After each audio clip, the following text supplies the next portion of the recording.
Whoops. Hello, everyone. Thank you for waiting for me for just a moment as things were starting. My name is Ariana. I am the co-director of the Consent Academy, a Seattle-based international nonprofit that aims to promote consent as part of everyday life. And I'm very excited to be here today. Hi, Paladin Hulk. I hope that you're all having a really lovely day. I think that yeah, we've got a lot to talk about. Hi to Tibron.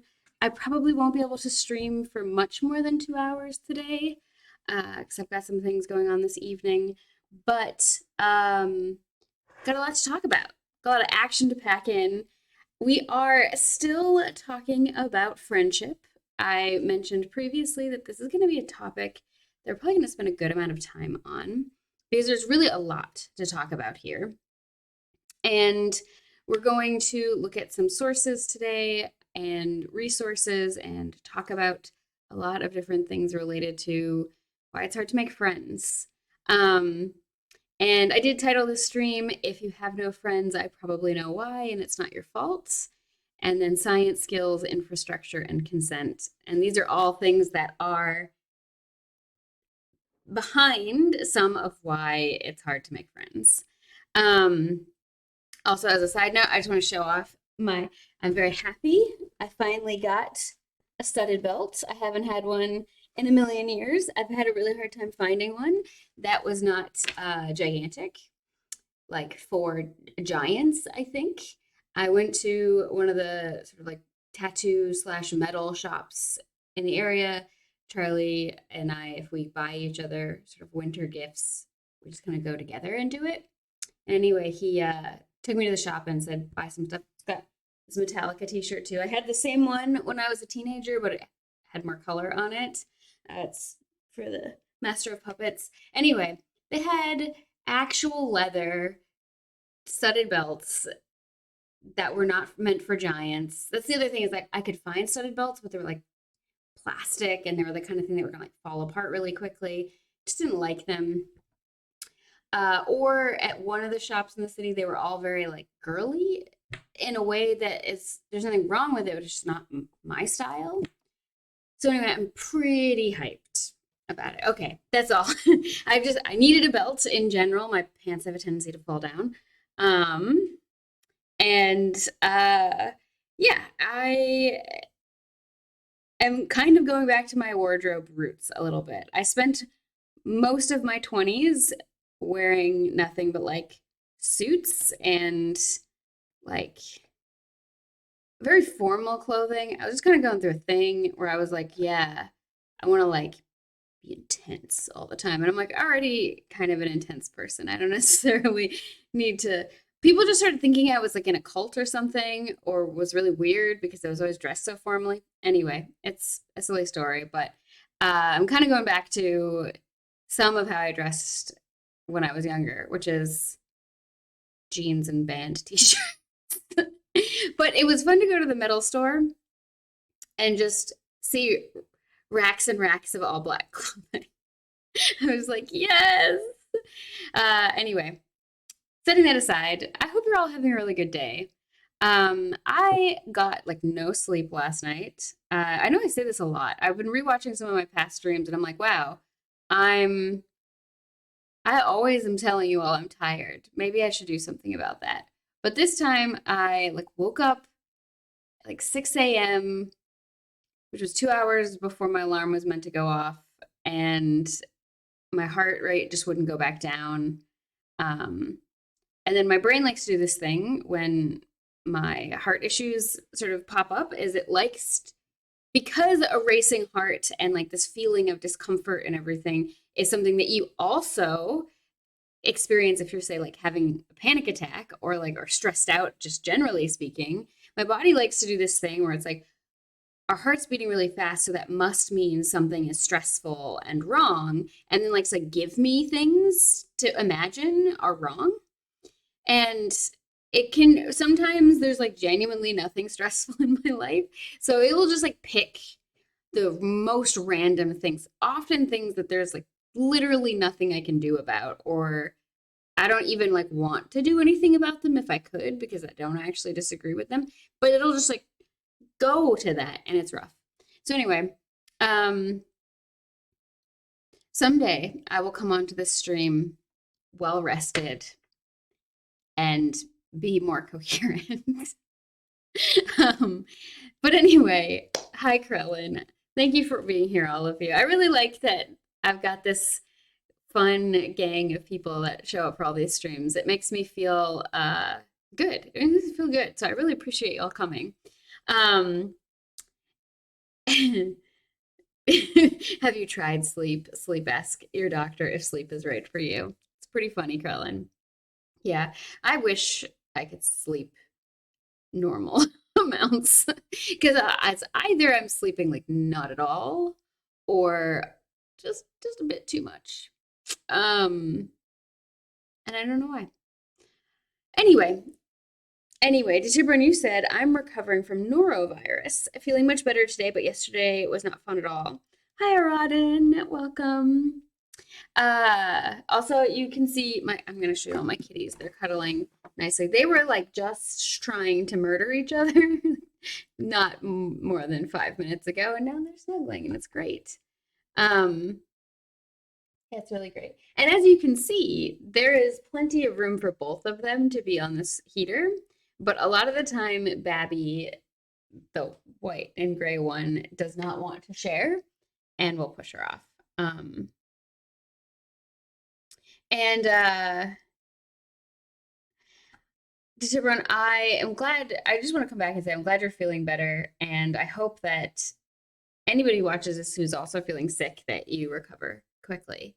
You too, Tiburon. It's being sick is never fun. Just in general, it's just never fun.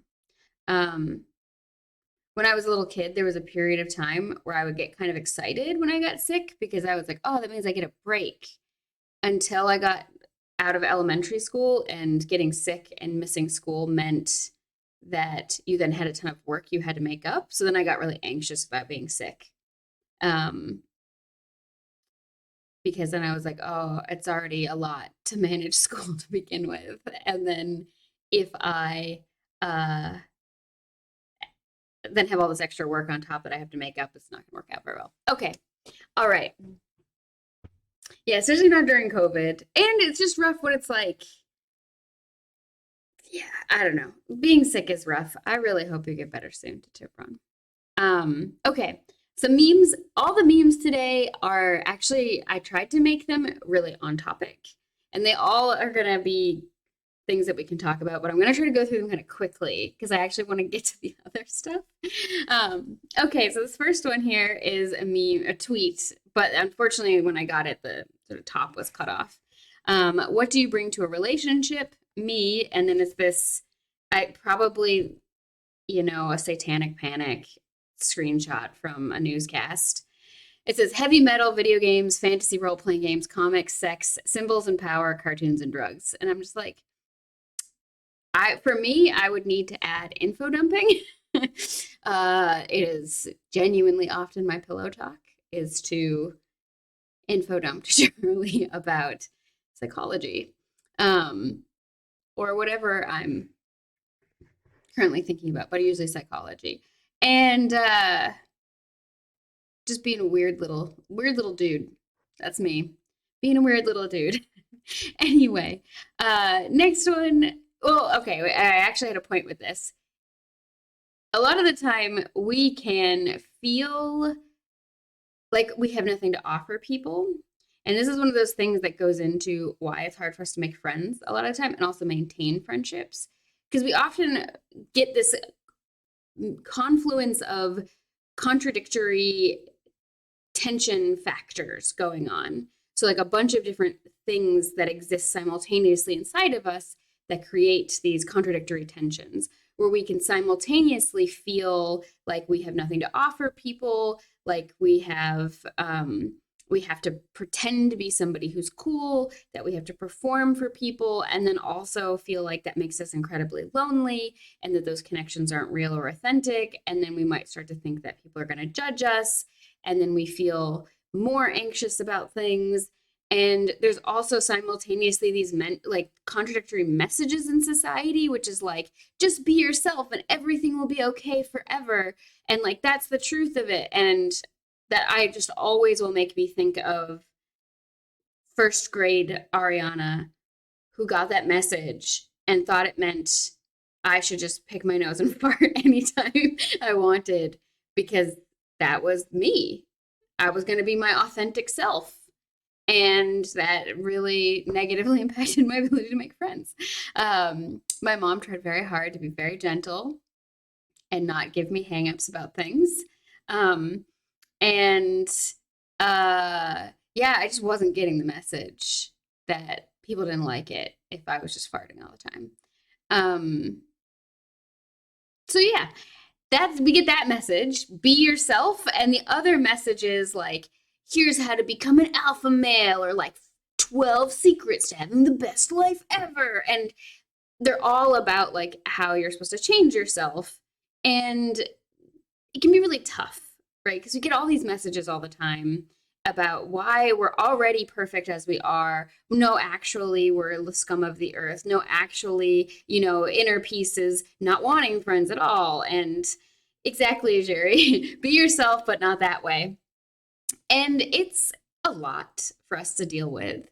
And I think that I like this tweet because I think it's kind of fun to just kind of celebrate the fact that we're all weird little people. I was going to say dudes, but we're definitely not all dudes. We're all weird little people, and we in a good way, right? Weird in a good way. And remember, the other thing that is really important is like there are 8 billion people on the planet. Nothing about you is going to be that weird or bad such that you do not deserve friendship and connection. There are 8 billion people on the planet. Even if you have some trait that like 0.01% of the people on the planet have, that's still a lot of people. A great example of this is like, we tend to think of people being born intersex, neither male nor female, as being this incredibly rare thing. It averages out to about 1% of the population. There are definitely places where rates will be higher, and there's like environmental geneticists who study why like this whole village has schizophrenia or like much higher rates of it, and why this place, a lot of time it's pollution, but not always. And however, if you just think about 1%, that means there are at least 3 million people who are intersex in the United States alone. That's enough to fill up a pretty good sized city. Like, that's a pretty big city right there that could be filled entirely. So, no matter, I bring this up because it's a statistic I quote a lot. Because people tend to think of gender and sex to be these very binary things, and these are like clear distinctions, and they tend to think that people who are intersex are just oh so rare, and they're actually not. And that's just intersex people that we know of. It's not that uncommon for like an adult man who's like in his 50s or 60s who has children to go and get like his appendix removed, and while they're in there they find a functioning uterus. That person is intersex, and they just never knew because it never presented any problems. And most people don't go around getting like full body scans to check for anything, right? Like that's very rare. So there are probably more people who are intersex, and that's even if, and I know I'm on a tangent now. I'm on a tangent. Okay. But the point being, nothing is that unique. And that's not to say you're not special and unique, because everybody is, but simultaneously, everybody being special and unique means that nobody is that strange or special or unique. And this is not to be defeating. It's, to me, I want this to be an empowering ideal that like, no matter what it is that you dislike about yourself or you feel embarrassed about or feel ashamed of, there are tens of thousands of other people who are going to have it in common with you. The one thing I want to caveat with this is I can imagine somebody hearing this quote and then thinking, oh man, there's all these people who I'm just like out there and I still don't have any friends. There must be something extra special wrong with you. No, stop it. Don't do that to yourself. um, but in all seriousness, this is part of where the conversation around why it's not your fault also has to come into play. Now, there are things that can be true about our personalities and the way we do things that can make friendship harder, right? I've talked a lot about my struggles with friendship over the years, like being somebody who just constantly farted around people when I was like 7 years old, definitely made people not want to be my friends. But there were other things that like persisted, and it's something that needs to be worked on. But I like this because celebrate the things that you offer to the world. Everybody can make a cool list like this. Even if you don't think you could. Maybe your cool list is that you're like really good at inventing fantasy maps in your head. That's cool. Maybe you're really good at imagining all the different ways like a ninja could break into a place. That's pretty cool. I mean, Carolyn, I really hard relate to this. I also have a hard time leaving my house. Yeah, I am trying to work on it. This is actually one of the things I woke up this morning really stressed about because I was just like, oh man, like right now I have the freedom to just like go out anytime I want without any preparation or anything because I like set my own hours in this job and there's some fixed things like the stream, but otherwise I have all this freedom and I don't do it. And then I'm like, but Charlie and I are going to start trying to have children. So when I get pregnant or after I have a baby, like, I mean, if we have a baby, if it works out, I won't be able to do that anymore. And like, I've wasted all these years just like not going out anytime I wanted. And then I think about it and I'm like, for one, I do go out. And two, I have to work. I can't just go dilly dally every day and like go to the museum in the afternoon because I feel like it. Two, I don't have a lot of money to spend. And three, yeah, a lot of the time when I go out by myself, I'm perfectly fine being alone and I'm very good at entertaining myself, but like it just builds up a type of energy inside of me that I don't usually know what to do with. And I don't always like to carry around that feeling. Um, yeah. Thank you for the compliment, Arad, and I really appreciate it. And you said also, I don't leave the house, but that is what the internet is for. I mean, it's so tough too, because like I'm definitely addicted to the internet. I'm definitely just like, oh, more scrolling. Oh, more videos. I get really stressed out. Like YouTube shorts have become this thing. And I just like feel my brain being stolen. And it's very stressful. Like Charlie and I last night, we were like, we watched like 40 minutes of them without even realizing it. And then we both were just like, ah, you gotta close the window. And it's very difficult. It's very difficult. And yeah, all the recommendations too is like if you want more people to discover your channel, make shorts so then it'll eventually get some percentage of people to go look at your longer form stuff. I don't know how I feel about doing that. Like, while I do really believe in talking about consent in this model, I don't know how I feel ethically about that. Yeah, I agree, Krellin. It's so actively harmful. It short circuits our brains so hard. Yeah, totally. Absolutely. Yeah, I don't know. It's not worth it to me, I think. I might make clips because sometimes these streams are very, very long and I talk about like 50 different things in them. And it might be nice to make clips and then have them also by category so that if people want to watch the content, because I don't have enough viewers on YouTube to make chapters. Only 50. That's absolutely right, Colin. Yeah, I do talk about a lot of things. Anyway, moving on to, I said I was going to go through these memes quickly. Okay, the next one, also very relatable. It's a 4-panel meme. The ghost sitting in a chair talking, and the ghost says, I don't understand why people are afraid to do stuff. Like, you've got only one life. So take on your adventures, explore, dream, discover. Isn't that what life's all about? And then someone asks them, why don't you call and order food today? And then the ghost just crosses their arms and says, why? It's pretty perfect, right? Like, this is really getting back to that, like, these contradictory sort of like impulses and senses within ourselves that create this tension that can be really immobilizing, right? Like, we can get so many different tensions happening simultaneously in our mind, so many different competing desires and things to think about, that it can really shut us down. And that's also one of these things that's true about any kind of self-improvement we might try to do. This is one of the big risks, is we tend to be really attracted to complicated answers rather than simple answers to things.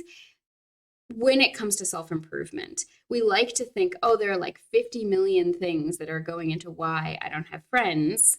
And that way, I never actually have to put myself out there and be vulnerable and take a risk. I can just spend forever like charging up my battery and maximizing this and preparing this and learning that and getting good at that. When a lot of the time, it is, structural issues aside, all these other things, one of the things that it's going to have to come down to is willingness to put ourselves out there and take risks and risk getting hurt and risk things going wrong. And it's really easy for us to just get kind of caught up in all the other things. But we are going to talk about the other things because they are also real. Because it's really important to be balanced in this, because it can't just be all on you. I'm a bad person. I'm just cowardly. I'm just not taking the risks. But we also can't externalize everything and abdicate all sort of free will in our life. It's got to be, we got to hold both at the same time. And I just relate to this, right? Like, I'm very much the kind of person who's always thinking, like, you only live once. I really want to take advantage of my life. I want to like deeply appreciate it every moment. And like, I really set myself up to torture myself a lot.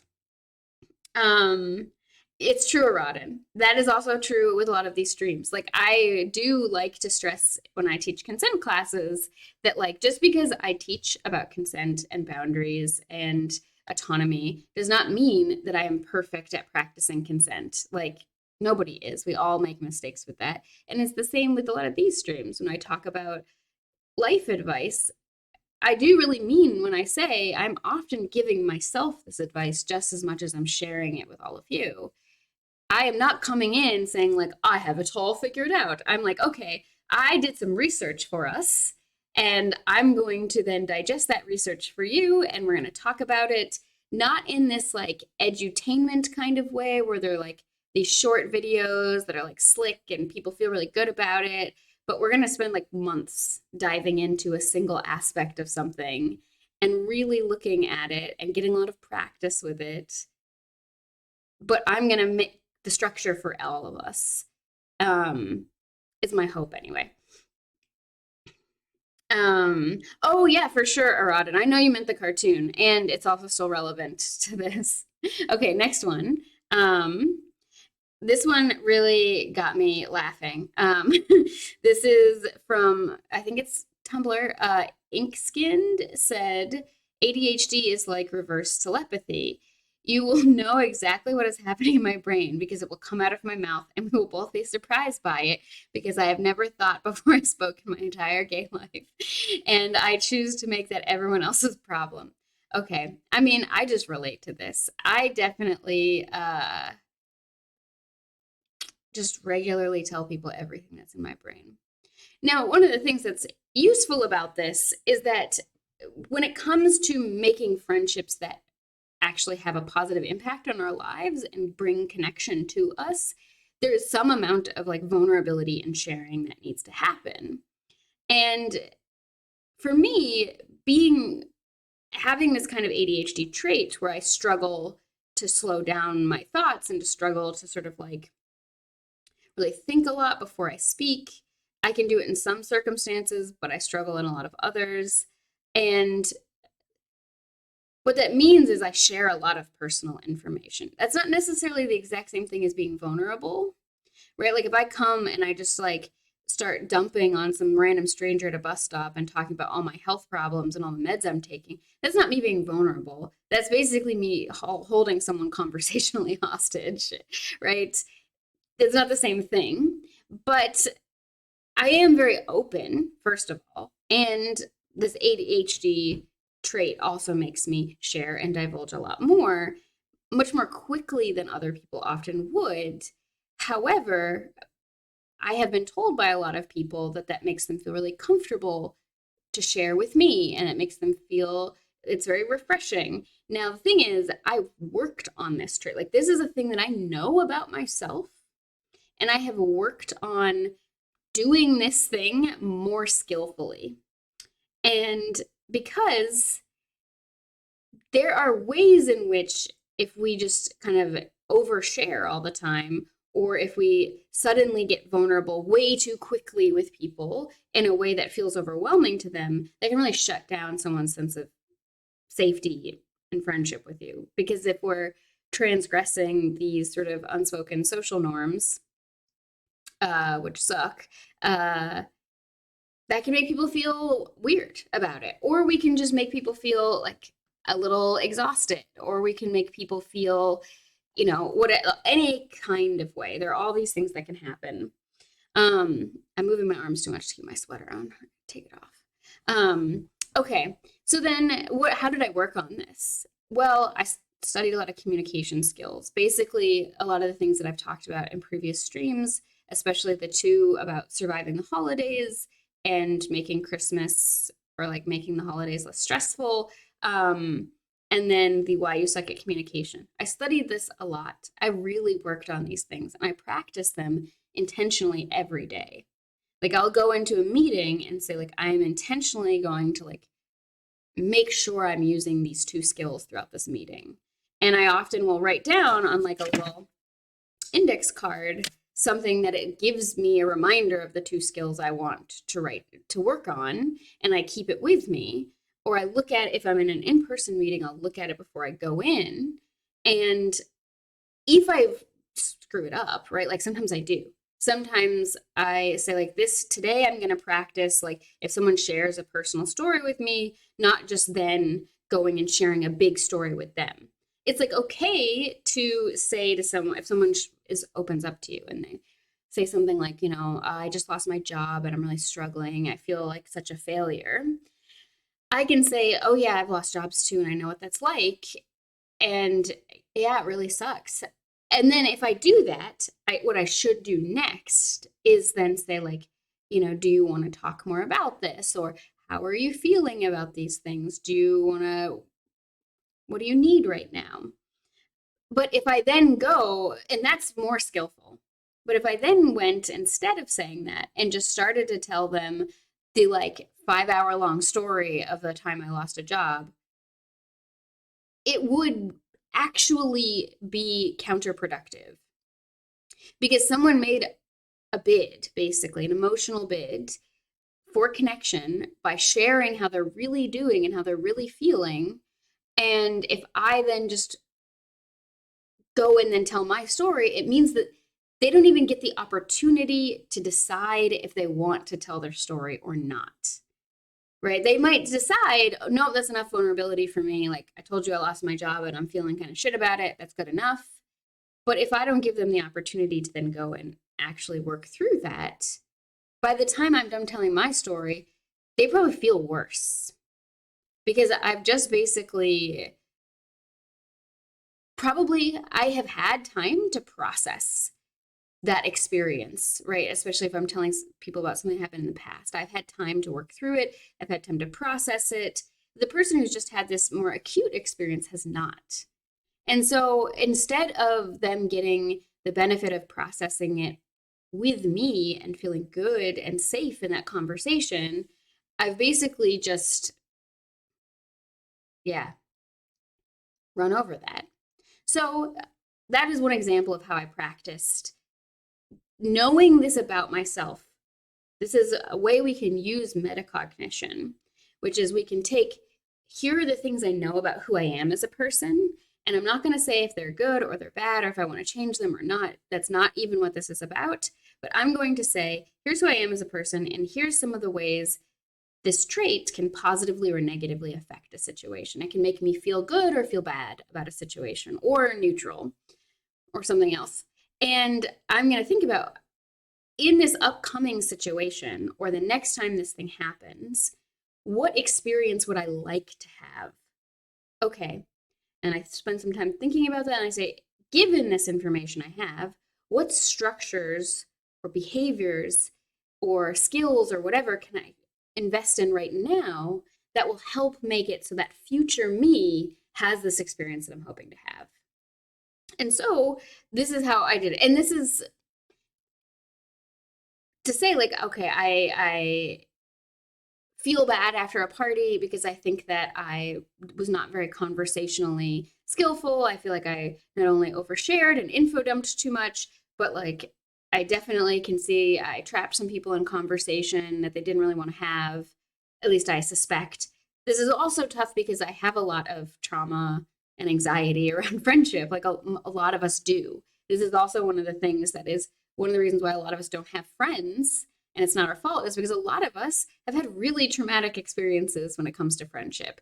Either our friends have, broken up with, we had a friend breakup that went like disastrous and then became this big drama. Our friends moved away. We never had friends. We got bullied a lot. People turned on us. We faced betrayals, often without very much guidance or structure or even acknowledgement of how hard this can be. And so a lot of us get into adulthood carrying a lot of traumas around the ways friendships have dissolved and how stressful that is. And that can also make us more afraid to take the risk to put ourselves out there again.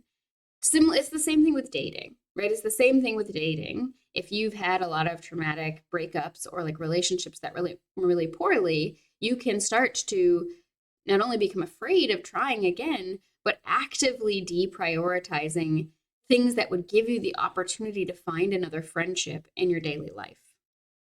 Okay. Continuing. This one is just silly. This is a Twitter post. It's at Emily Murnane, I think is the name. Kind of upsetting that society expects me, a former baby, to do things for myself. So this is very silly and also very relatable because life comes at us fast. We are, even as adults, we're regularly going to be put into situations for which we have little to no experience and little to no sort of knowledge about how to navigate it. And life's a lot, right? Like this is definitely one of those things that people talk a lot about in a lot of video essays on YouTube about how like the demands of modern living are really extreme and that we're all very tired all the time. And there's also like this attention economy, everything's competing for our attention. And then there's like hurry culture, and then there's this min-maxing culture, and there's productivity, and then we're kind of overwhelmed and we're like, nobody gave me these skills. This is like asking an infant to drive a car. Why would you do that? And it's also true. Okay, continuing. This one is, you can see it here. It's at Sailor Aesthetic 1. They make some really cute things. I really like them. And this is a screenshot from Sailor Moon. And it says, there's text on it that says, you can't wait until life isn't hard anymore to be happy. So this is one of those intersections between the things that are within our control and the things that are not within our control, right? There are so many structural things about the world that make friendship harder and inaccessible to a lot of us, that we have no control over. But there are also ways in which we do always have control over our lives. Even if we don't feel like we do, there are always things that you have some amount of agency. There's, even in the worst scenarios, you have at least agency over your thoughts and your beliefs and your feelings, right? You can choose how you want to have those experiences. So a lot of times we can get in this endless preparation loop where we think, I will take on this challenge once I've got all the skills.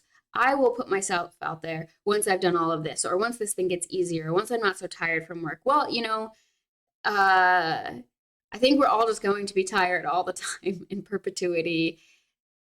The things that we imagine are going to make the life we actually want to live possible are not a guarantee.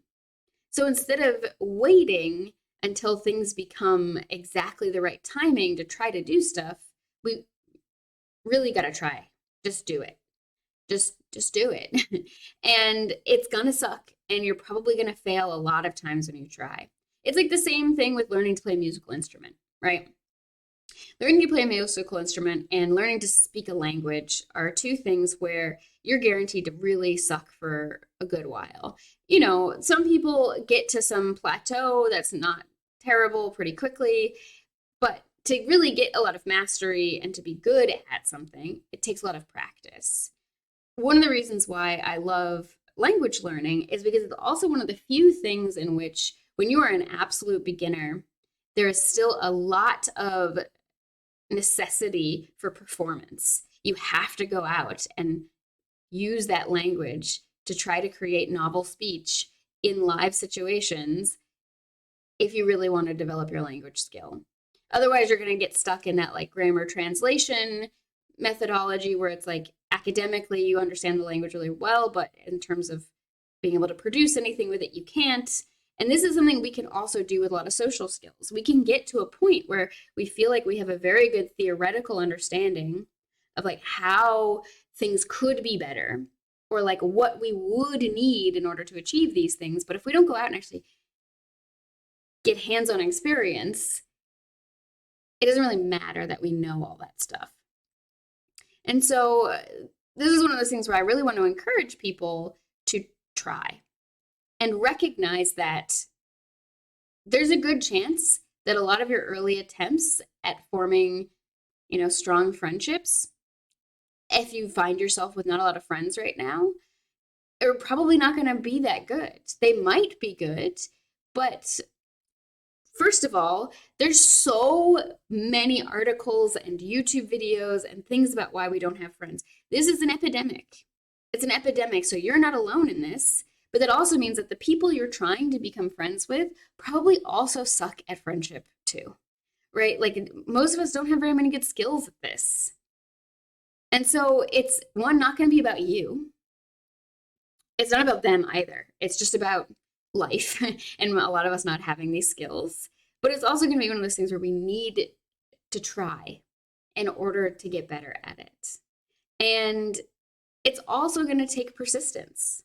This is one of those things with making friends and then maintaining a friendship is going to require investment. It's just like what would be required of a romantic relationship. I've mentioned before on the stream that when I was a kid, I got that message a lot that like relationships take work.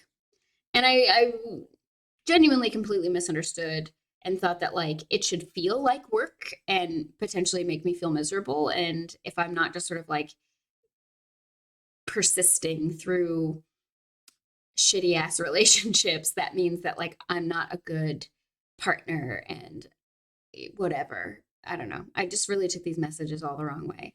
And I would say that like a lot of my relationships were pretty shit. And there was not a lot of reciprocity. There was a lot of like give and consideration from me and not a lot from the other person. And this is not to say that I uniquely dated assholes. I think a lot of us suck at relationships.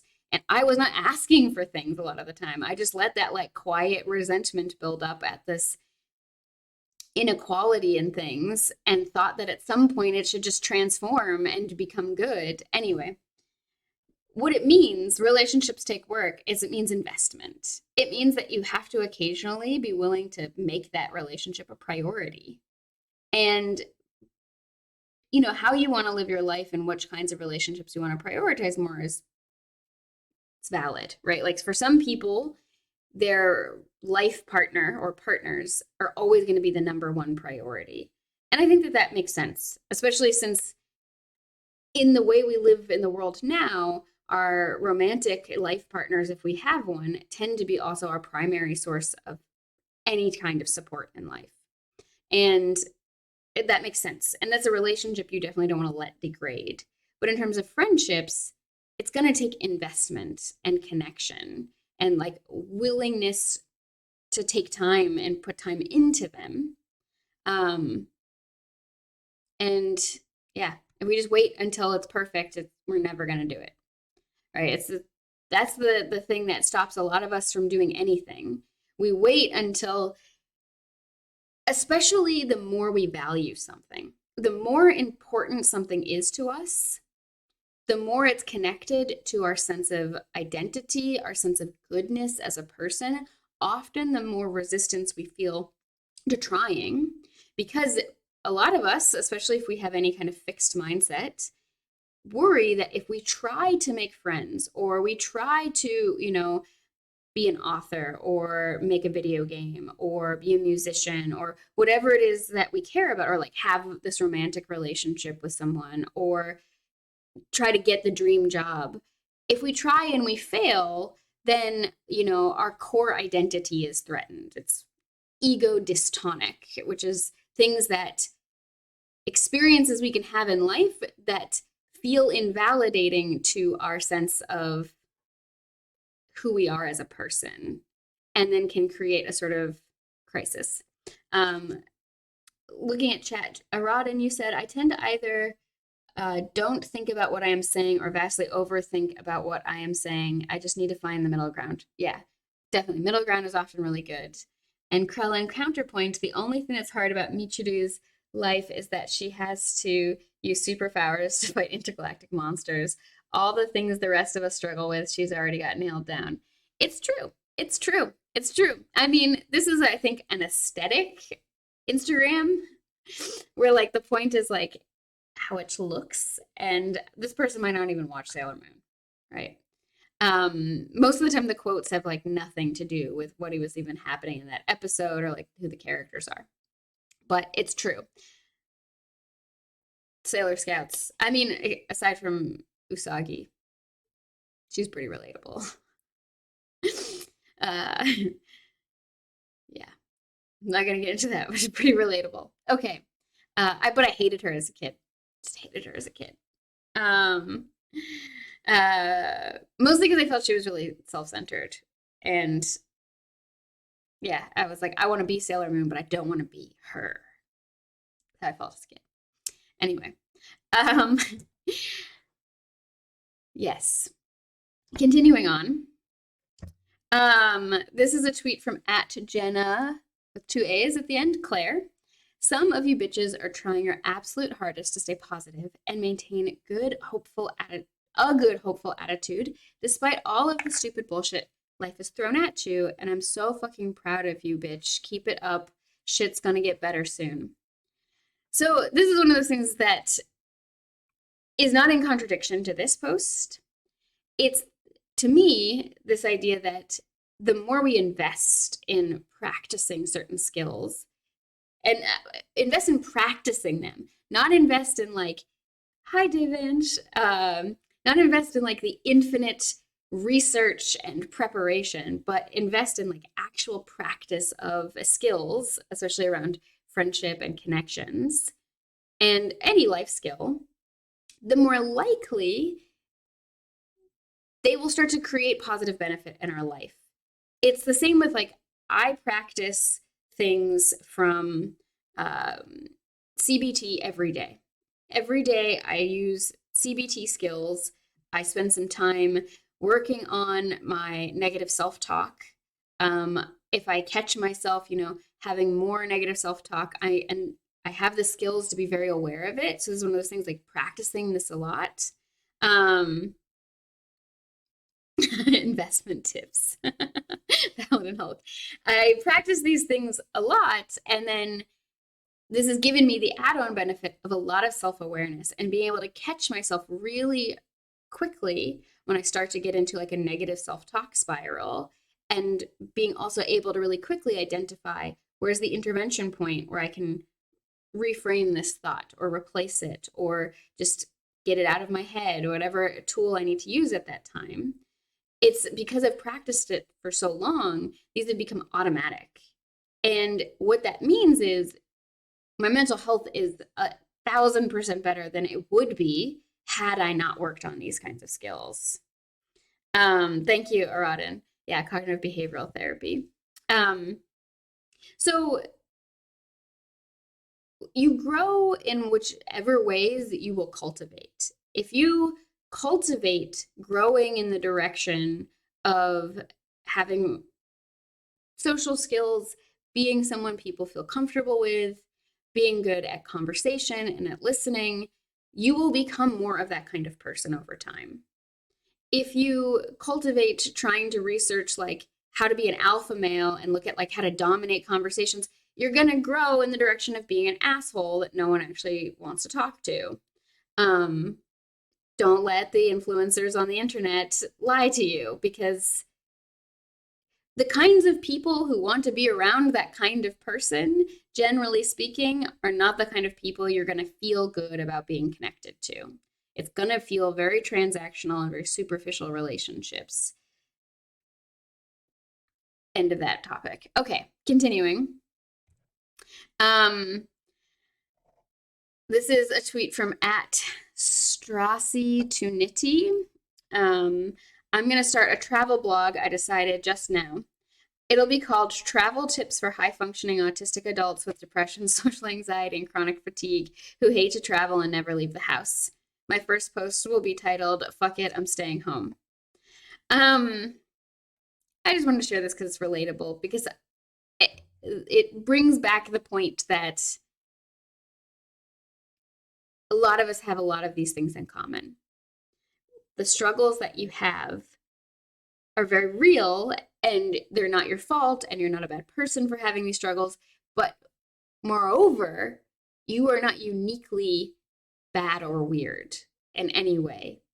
Whatever it is you could be going through, there are tens of thousands of other people at any given moment who are going to have that in common with you. 8 billion people on the planet. It's just statistics. It should be a comforting thought, because it means you're not alone. Okay. Next, this is a tweet from @420InsideJob. I would do absolutely anything for my friends except answer their text messages. So this comes back to this idea of like investment and prioritization. I can really struggle with this from an ADHD perspective, because I have the problems of like whatever's in front of me is the only thing that I feel exists. I have real problems with awareness of time, both the passing of time, but also I have very little skill in knowing how long something will take. It's very, very difficult for me to accurately estimate how long something will take. I will say to Charlie, oh, this thing's going to take 10 minutes and it'll be 2 hours. Or I think something's going to take 2 hours and it will take 10 minutes. It often is a subjective feeling. My estimation of time almost always has to do with how I feel about something. If I feel excited about something or good about it, I tend to underestimate how long it's going to take. And if I'm not super excited about it, I tend to overestimate how long it's going to take. This self-awareness helps me manage that a little bit, but I still don't tend to get a very good accurate assessment of time. The only thing I can do is build up a sort of lexicon of things by timing myself doing different activities, and then starting to get like this visualization of, okay, generally speaking, answering my work emails takes me 45 minutes. And, making social media promotion images takes me 25 minutes. And like then getting this idea of, okay, getting these measurements that are more data based can help me then have this insight. Coming back to this, other skill or struggles with ADHD is that I have anxiety around friendship. I can be afraid to look at people's text messages because I either one can become worried that I've done something wrong and the person doesn't like me. I can get into a situation where I feel afraid of the connection. I definitely get into that. Sometimes when people want to call me on a video chat, I just have to put down my phone and run away, because not literally run away, but just I ignore it, because I feel afraid. I don't exactly know why I feel afraid, but I do. I feel very anxious about it. And it's not because I don't like those people. I actually really love a lot of those people. And the idea of just like connecting suddenly can be overwhelming. One of the other things that can happen for me a lot is that I forget about a message. If I don't have time, if I actually don't have time to reply to it right away, or I was too anxious to reply to it right away, I forget about it. All of these things combine to make these things harder. However, it does not change the fact that if I want those friendships to not regress to being very surface level, if I don't want my friends to basically become acquaintances again, I have to invest in it. I have to answer people's bids for connection. It's one of those things that's also tough because I've had a lot of experiences of very one-sided friendships where I make a ton of bids for connection. I'm always the person who initiates messages, initiates plans, initiates hangouts. And what that did is, one, it's not actually always true. It's very common in my experience, but it's definitely not always true. But the other thing is that uh, I started telling myself the story about what that means. I started telling myself I'm easy for people to forget about. People don't really want to make efforts to spend time with me. I'm not a good person because people don't like me. I must be a burden to these people and they just don't want to tell me. Or, wow, I keep making friends with selfish people. I can sometimes go in the other direction. And like, why can't I have this friendship that feels the thing is though, if I don't tell people one like, hey, I feel like I'm putting in all the effort in the friendship, can we talk about how we can make it so it feels good for me as well? You can say it more diplomatically than that. If I never tell them, they might not even be aware of this. But the other thing is, chances are, if they respond positively to the bids that I have, that probably means they do like me. People ghost each other all the time. So if they're not like ghosting, if they're not ghosting you, that's surely a positive sign. If they are ghosting you, it doesn't necessarily mean that it's a negative sign because of the next point I'm going to bring up, which is that a lot of us just have shit going on. We forget. We're tired. We're overwhelmed. So you're better off assuming that if somebody can't hang out or if the friendship feels really one sided or whatever, is not it does not have anything to do with you. It might, but probably it doesn't. It probably is just that that other person is overwhelmed. On occasion, I've had the experience of people I want to become friends with are friendship saturated. They have too many long-standing friendships that they need to prioritize because they want to maintain those friendships to really have room for another relationship. It would be easier if I had already been friends with some of their other friends, but like investing in a new friend and then simultaneously folding them into like a big friend group is hard. It's very hard. It's why a lot of times, there's tension when someone gets into a new relationship and they try to do that with their partner or not, even just like the idea of prioritizing somebody else and changing the sort of dynamics of a friend group can cause conflict. People can be like, oh, you've changed. Oh, I don't see you anymore. And that might actually be true. And so, but that's pretty rare. I've had that experience, but it's pretty rare that somebody has so many friends that they don't have time. For you, a lot of the time, what it is they've got health issues, they've got social anxiety or depression, they've lost their job and their whole life is falling apart. I had someone recently that I was wondering sort of like what's going on. They haven't really responded to my messages. So I asked a mutual friend and they were like, yeah, they and their like partner of 10 years broke up. Um, and their life has fallen apart. And like, they've got all these other things going on because they have to find a new apartment now and they've got all this stress and like they're not talking to anybody. They're not reaching out to anybody. And like I only know because I was there when it happened or whatever. These things can happen. So it's good to if we have these things that are hurting us, that we feel like, okay, why is this? Because if we also don't reach out, if we don't respond to somebody's text messages, right? Think about for yourself why you might not respond to a message that someone sends you, or you might not respond to an invitation to go out. I think for me, the weird feelings of fear that can come up that I don't really still have much insight into why I can feel really anxious about people wanting to spend time with me. But uh especially video calls, those make me very anxious. Then but also it can be things like I'm very tired, or I am nervous about COVID still, or I genuinely have not figured out a good work-life balance with this job that's supposed to be part-time. It's definitely not part-time. And I have to figure that out. I have to take ownership of that and figure out like when do I actually clock off? When do I actually set a boundary with my job? And that's, so I have all these reasons why I might not respond to a message. And I have to at least imagine that someone not responding to my message or declining invitations for things is in a similar situation, right?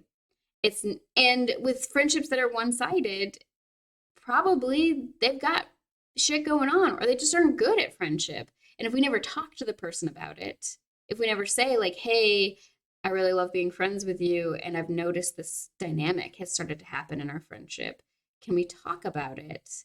I want to, and always start from that, like, I want to understand what's going on.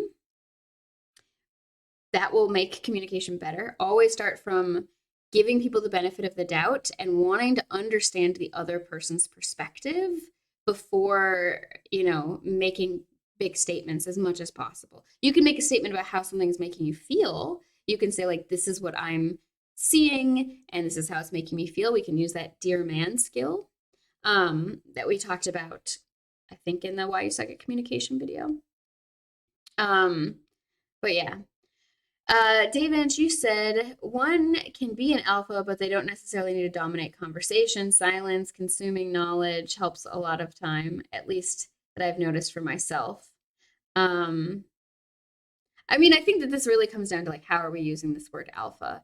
For me, when I hear people talking about being alphas, I really take the very nerdy approach of like the study that created the idea of like an alpha wolf was misquoting what the researcher was actually saying. The alphas in the pack were the parents, and all of the others were their literal children. And the author who put that paper out has expressed that they really regret it and has had it retracted, as far as I know.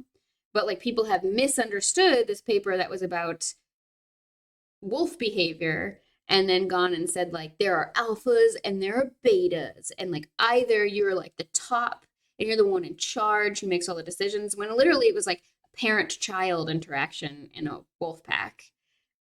And then that can lead to people continuing to have a dominator model of reality, which is one that I really don't like, because a dominator model of reality is where we get into a lot of this like, you're either the one who's got the power or you're the one who's being overpowered. You're either the person who is, got the resources, or, it gets into this very either or game, and it gets really into this idea of like, I need to have power over other people in order to be safe. As far as other usage of the words alpha, it could mean someone who's just got a lot of, good willpower and feels in charge of their life and feels like they have command of themselves. And that, I think, is another term should be used for that. I feel. Anyway, Krellin, you said the only reason I don't answer a text is because I haven't seen it yet. Krellin also said, yeah, the author of the alpha study has actively tried to correct it and get people to stop talking about it. Yeah, for sure. Okay. I think it's nice, Krellin, that the only reason why you haven't responded because you haven't seen it. That's one of the other things, though. I forgot, that can make me very stressed is because I can overestimate how long of a time commitment texting can be. I don't actually love texting that much. I do it a lot, but I can, because of smartphones, there is this idea that like you will always be getting text messages. There's not like away messages anymore. We never leave the chat. And so to me, I get worried about I'm not very good at time management to begin with. I have so many things I need to do and want to do. Do I want to potentially risk getting sucked into a 5 hour long chat session with somebody on text message because I'm not good at like being like multitasking very well with that and like really being present. I could like watch a video or like play a cell phone game or something, but in terms of like getting other things done in my life, not really. And so I can get really anxious about like, oh, how long is this actually going to be? Because I get overwhelmed by trying to think about the time logistics. Paladin Hulky said, I don't answer text if there's nothing for me to respond to. Like if it's telling me something, but not asking me anything. So I'll be there at 4, doesn't get an answer. Yeah, for that, usually I just give like a thumbs up emoji because sometimes people can get anxious. I've definitely experienced there being a lot of cultural differences between I grew up on the East Coast and then I lived in Seattle for a long time. And there was definitely cultural differences around expectations and scheduling. For me, if we say we have plans, like if we make plans together, I don't expect that we need to reconfirm it the day of. I just think if someone, we still have those plans, and the only thing we need to do is let someone know if we're going to be late or we need to change the plans. But on the West Coast, it was very common for people to want like multiple reconfirmations that this plan is still on. And so that led to a lot of stress for me as well, because I would schedule things with people and feel very confident that they were still happening. And then they would say, well, because you're the person who scheduled the thing, you proposed it, and then you didn't confirm the morning of that it was actually happening. I just thought you forgot about it or something. To me, which was also bizarre. I'm just like, well, why not text me and ask? Anyway, setting it aside. Krellin, you said, my friends know I don't have a smartphone except for ones that didn't like me not having one, and thus they bought me a smartphone that I exclusively use only for them and nothing else. No, you can't have my number. I would not ask for your number. Don't worry, Krellin. If I want to talk to you, I know where to find you on the internet. It's fine. Okay. This is just, okay, this is like one landlord post. It's a tweet from Minion Death Cult podcast. And it says, in honor of the sacrifice landlords make every day, I present the thin, hastily repainted beige line flag. It's just good. Just good. It's just good. Also, this one, unrelated, but I thought it was funny. It says, I'm not kink shaming, I'm kink asking why. Relatable. Aradin, I always try to answer any messages that I get, even if it's just confirmation, but that is because I so rarely actually get messages.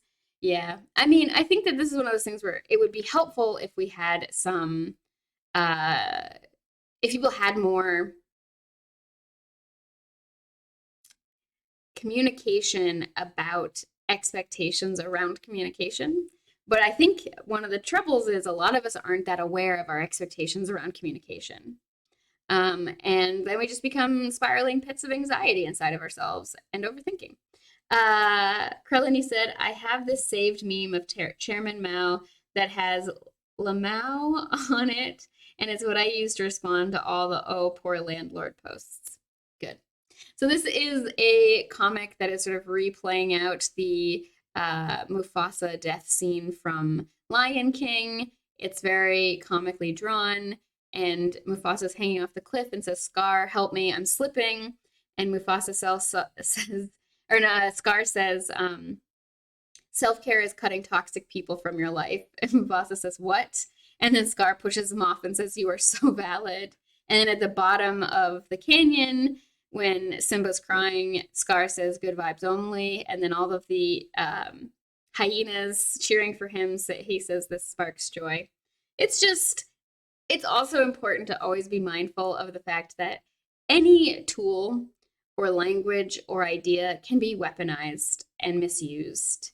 And these are very common ways of people can be really unkind and bully people or be really just rough using a lot of this language.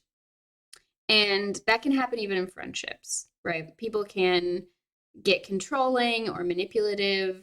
They might even not realize that they're doing it, but it can happen a lot. Jerry said, Krellin, I made a meme back in the day that was Chairman Mao wearing a beret with a Texla Mao. That's good. That's good. Okay. This one is scientist says my discoveries are useless if taken out of context, and then the media, and there's this article title that says scientists claim their discoveries are useless. Anyway, it's pretty funny. Okay, 2 more memes. It's only been an hour. I'm getting through the memes. I was like, this is gonna take 20 minutes. Great example of how I have a hard time estimating. This comes back to, this is a picture of some adult merit badges. I don't know the source of these. It was just on Imager. And there are things like put pants on, I tried my best, avoided confrontation, minded my own business, went outside today, only watched 1 episode on Netflix, ate a vegetable, paid bills on time, etc. We always start with the meme hour.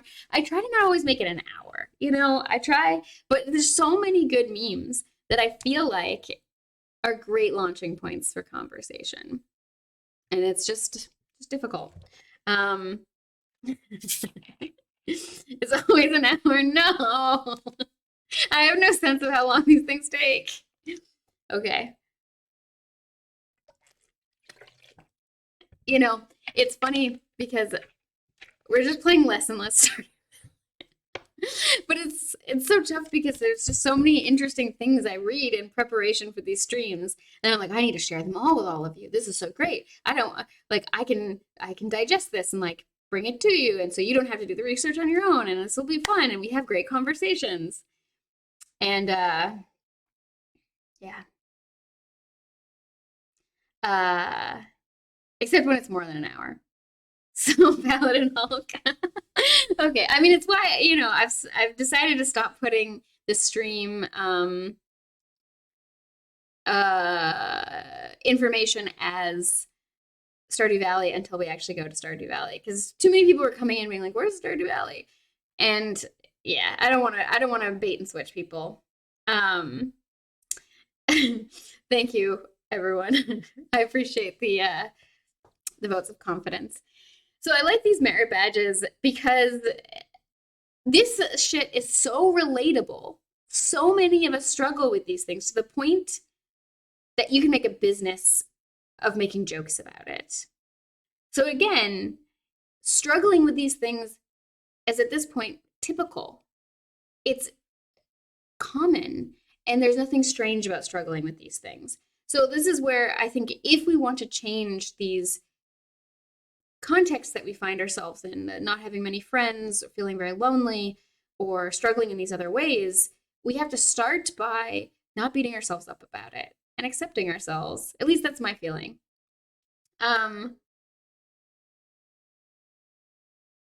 Yeah, I mean, I definitely like playing Stardew Valley on the stream. It's very relaxing and it gives me an excuse to play video games. Okay, and then this is the last meme for now. This is at Patrick Mulder on Twitter, and he says, if you say mental illness 3 times in the mirror, someone with a live, laugh, love t-shirt will appear behind you and ask if you've tried going outside. So I wanted to end the meme time on this because I, again, am trying to talk about a line in between things.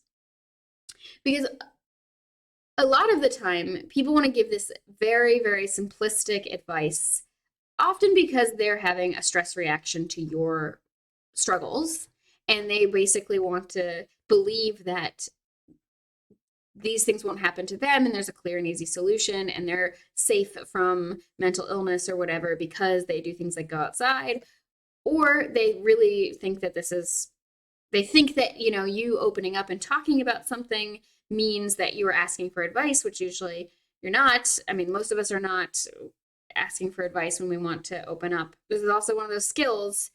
When people open up to you, do not give unsolicited advice. Just ask if they want advice first.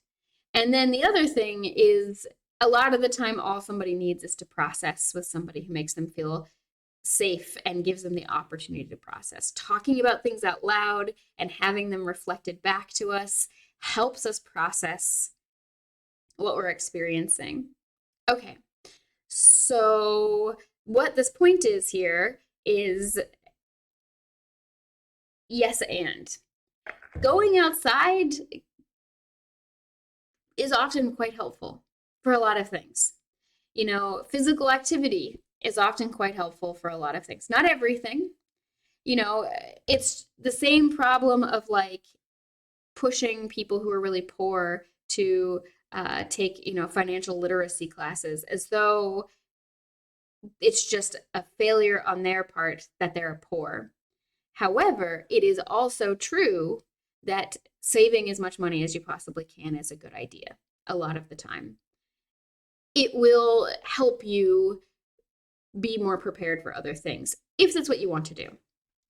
Other people have different life perspectives, but so these things can be true at the same time without negating each other. Yeah. I just watched this H Bomber guy's video on the Roblox oof sound, and like the guy who helped create the original sound, and like seeing his house and how ridiculous it was. It's just, yeah, it's a great video. Krellin, yeah, like this one dude bought a $44 billion social media site just so he could ruin it. I mean, absolutely. A lot, yeah. Poor people tend to be more financially literate. It is absolutely true. At least financially literate in the sense of being aware of what money actually is, and aware of the impact of not having money, and aware of when choosing to spend money is going to create a benefit to them in some way. Even if that benefit is something incredibly fleeting, it's still a benefit. Now, this is not the best parallel, but talking about like financial things and these other things, but the point still is there is the parallel where a lot of the time it's structural things. Wealth inequality, wage theft, all of this stuff is a huge part of why people are poor. Greed, corruption, yeah, etc. And those are things that the people who are poor and trying to like survive in the world cannot just change overnight. They don't have control over that.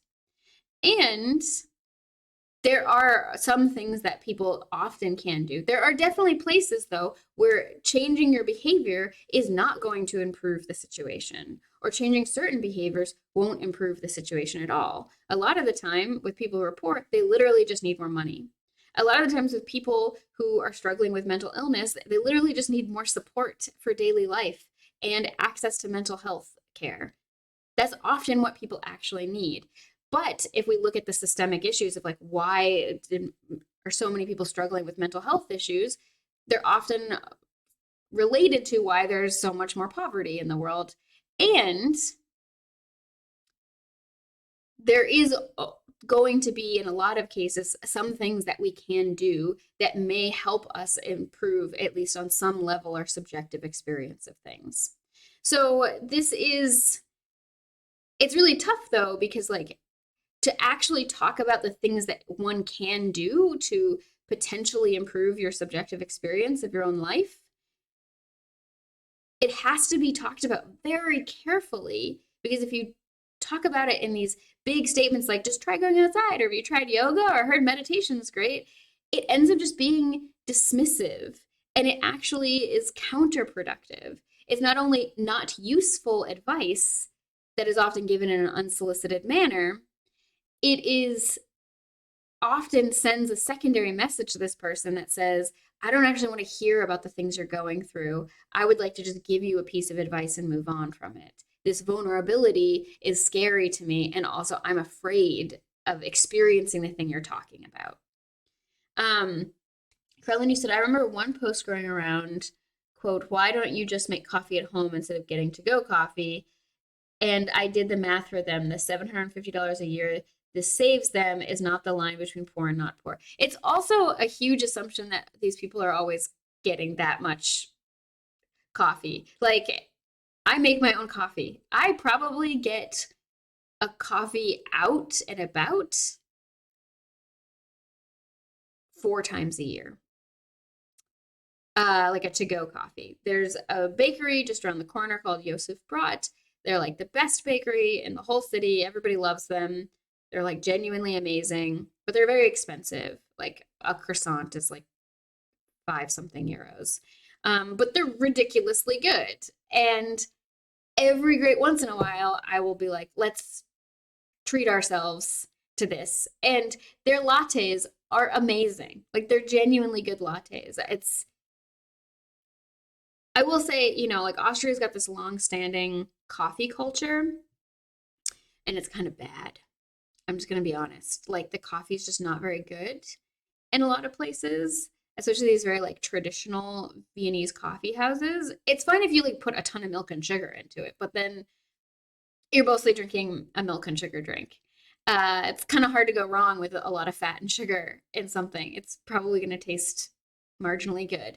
And it's so funny because a friend pointed out recently to me just how like the best coffee in Vienna is barely on par with like very cheap coffee in Italy. And this summer I went to Venice with my little brother because it's very, very close to Austria. And it's just so true. Like the little cafes I'd get like a cappuccino at for like 75 cents, would just be better. But anyway, Josef Brot does make genuinely good lattes, better than I can make at home. And yeah, I will get it maybe 4 times a year. And that's not nothing, but like the joy that gives me and the benefit that gives me, it's not going to be the difference between Charlie and I being able to, weather the next recession or not, right? Yeah, Ditchy Brown tastes burnt. A lot of it tastes burnt. Yeah. I mean, that's how I feel about Starbucks. Starbucks to me just tastes burnt. I'm just like, okay, over roasted your beans. Got it. Krellin, you said, well, in light defense of the dumbass I corrected, it was in response to someone talking about getting to-go coffee. Yeah, okay, that's slightly fair. So yeah, back to this tweet. I really want to stress that any sort of like advice that I might offer about any of these things has to always be taken in the context of where it fits within the structural forces that make friendship or life or whatever it is we're talking about harder. And I'm never not aware of that. I am always aware of the fact that there are structural things happening behind whatever problem we're facing, right? There's so much, like, I can't wait I was supposed to meet with Ash yesterday, but she got her boosters and she's still feeling really sick. But we both watched this new Netflix documentary called Don't Pick Up the Phone. And we're going to talk about it for our podcast. And there's so much to talk about in how structural issues are what allowed this crime to happen to hundreds of people. It's a pretty upsetting documentary. They do a pretty good job of like not putting it too much in the face of the audience. But yeah, the documentary is really hardcore and it's real. Yeah. Anyway, talk about it on the podcast to save my thoughts on that. Okay, continuing, let's get on to some resources. This was a random video I saw that's just an infrastructure one that was pretty fun. And it was looking at the sort of structural benefits between flat roofs and gabled roofs. And because a lot of people, and myself included, believed that gabled roofs were better than flat ones. And I learned a lot from this video. It's only 10 minutes long, or almost 11. Yeah, just nerdy architecture video. Anyway, coming back to what I mentioned earlier, that there are tons of things about, if I just searched in Quant why I have no friends, there's so many videos. Not all of them are actually about this, but there's so many people why I have no friends. Celine Dion's kids have been her rock amid her stiff person syndrome diagnosis. Why you are lonely and how to make friends. Why you have no friends, 2 reasons. I have no friends. It's a trend and worse than you think. Many people, I have no friends. Like, this person looks like they're crying. Lots of people being like, I'm X age and I have no friends. I have, this is so common. Quant is an alternative search engine that is way better about consent. They do not save any of your history or data. And they're part of this like ethics and data coalition. So I use them because Google also, in my opinion, has become difficult because almost everything is promoted posts. And so now I'm having to often go to like the second or third page to get the thing I'm looking for, because a lot of stuff that's promoted first is just stuff that is not actually what I'm looking for. It's just people who've paid. I understand why Google does this. They need to make money, and et cetera, et cetera. And Consent Academy does benefit from a Google ad grant. But I like Quant. It's nice.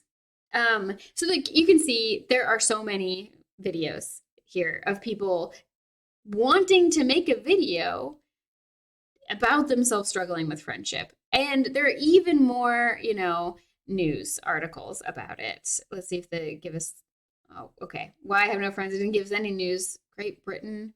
I don't need that. Why I have no friend. I did a search that had a ton of news articles.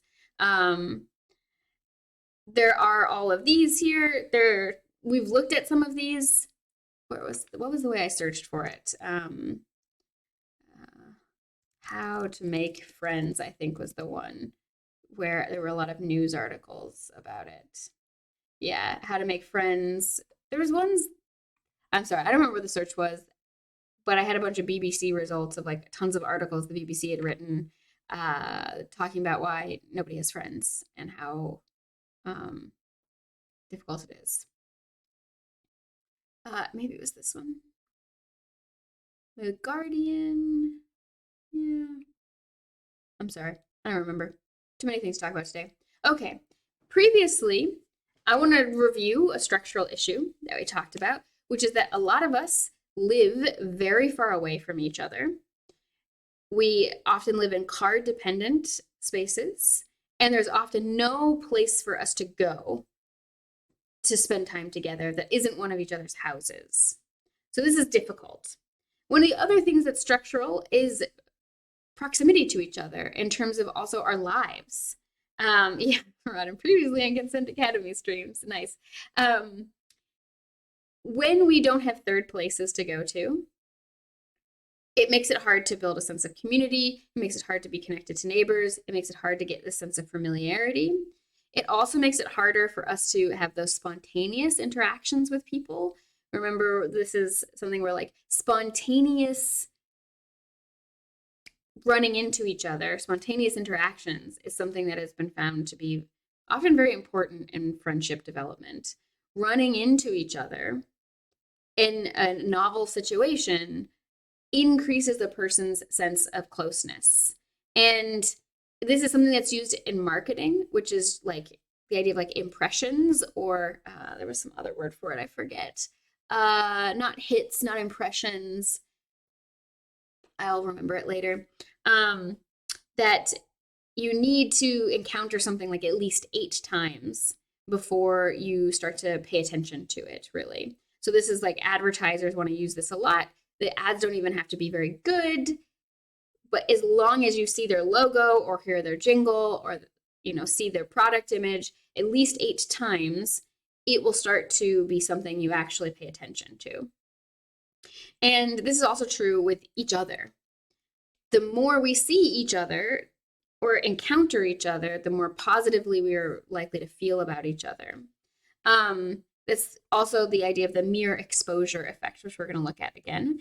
And third places, this is the article, really facilitate this mere exposure effect, but also facilitate the opportunity for a sense of ease of creating interactions with each other, right? If I often hesitate to invite people over to my house, even pre-COVID, because my house isn't that clean, because I have ADHD and so does my partner, and we've got 2 cats that no matter how much I brush them are still shedding everywhere, and like our vacuum doesn't really pick up the cat hair very well, and my house is a mess, and I don't like, even if my friends say, oh, I don't care, I just personally, it's a boundary for me. I don't like the experience of having people over when I feel that my house is messy. There's like a limit, like there's some amount of mess that it's just, whatever. But when I feel like things look untidy to the point where I don't want to like lie down on the carpet, for example, I don't really want to invite people over. And so when there are lots of good third places to go to, that barrier is removed, right? There's not the scramble to clean your house before people to come over to make it look nice and presentable. No, you just go to the bar, or you just go to the cafe, or you go to the park, or you go to the wherever you want to go. Now, there's still the fact that, hi, Kettlestick, welcome. You said, yep, I feel that having a baby has lowered my threshold for what I consider clean, though, for sure. Oh, yeah, I imagine. Yeah. So having third places that you also don't have to drive to, because that adds all those extra logistics. And if you've got any stress around any logistics, it's gonna make every step towards interacting with each other harder, right? If I have to look up the public transit schedules to come hang out with you, that's an added stress. In Vienna, you really just don't have to. They just come so often, it doesn't even matter really. And except for like holidays and in the middle of the night, and if you're trying to go way outside the city, yeah, then you should look it up, but even still, there's never that much wait time.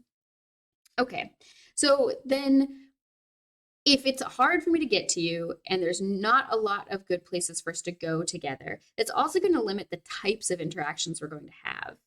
If there aren't good, recreation spots outside of the house that are also not egregiously expensive, probably that means most of the interactions we're going to have are going to be in the house. And that means that there are a lot of variety of interactions we can have, but many of the interactions that people do in the house are either very conversation heavy, which can be tough because not all of us are very good at conversation and can get very tired from doing it. Or they're like very much we're not actually interacting with each other. There's some things that are good in betweens, like board games and such, but like I like board games, but I also get really tired of board games really quickly. Because yeah, I don't need to know that many board game rules. It's too much to keep in my brain.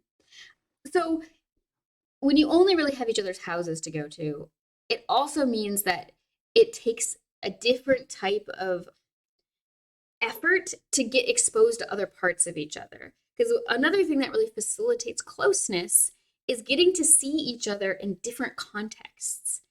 Getting to know how you react at a bar and how you react when we play, pick up basketball together, and how, you react and act when we're like taking our dogs for the walk on a beach, or, all of these different contexts means I develop a greater sense of closeness with you.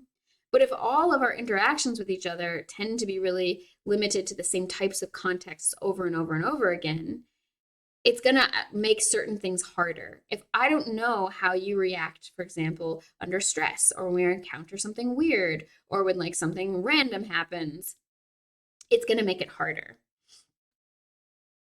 Arad, you said, and if the two people are in different financial situations, what is expensive might be different for each of them. Yeah, absolutely. Absolutely. But having a lot of options for third places to go to makes a big difference.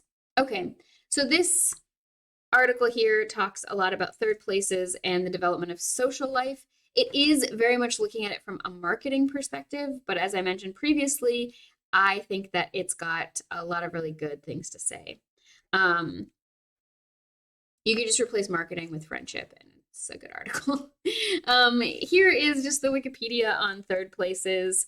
Third places are things that can exist virtually, and it is develops a slightly different sense of connection with people, though, right? It doesn't always allow for the same types of interactions as well. It's good still, though, and I really value it. Speaking of which, we have a Discord. If you're not already part of it, check out our Patreon. It'll get you access to our Discord. It's a pretty chill place. We're going to do some watch parties. I'm actually going to make it happen. I just have to put a poll up to ask people when they would like to do it, and then do it. Okay. Continuing. This is also marketing research, but it actually talks a lot of really good things about third places as well, including how third places help create satisfaction for people's needs for companionship and emotional support, especially as we age, right? This is one of those things that's, hold on, I need a drink of water.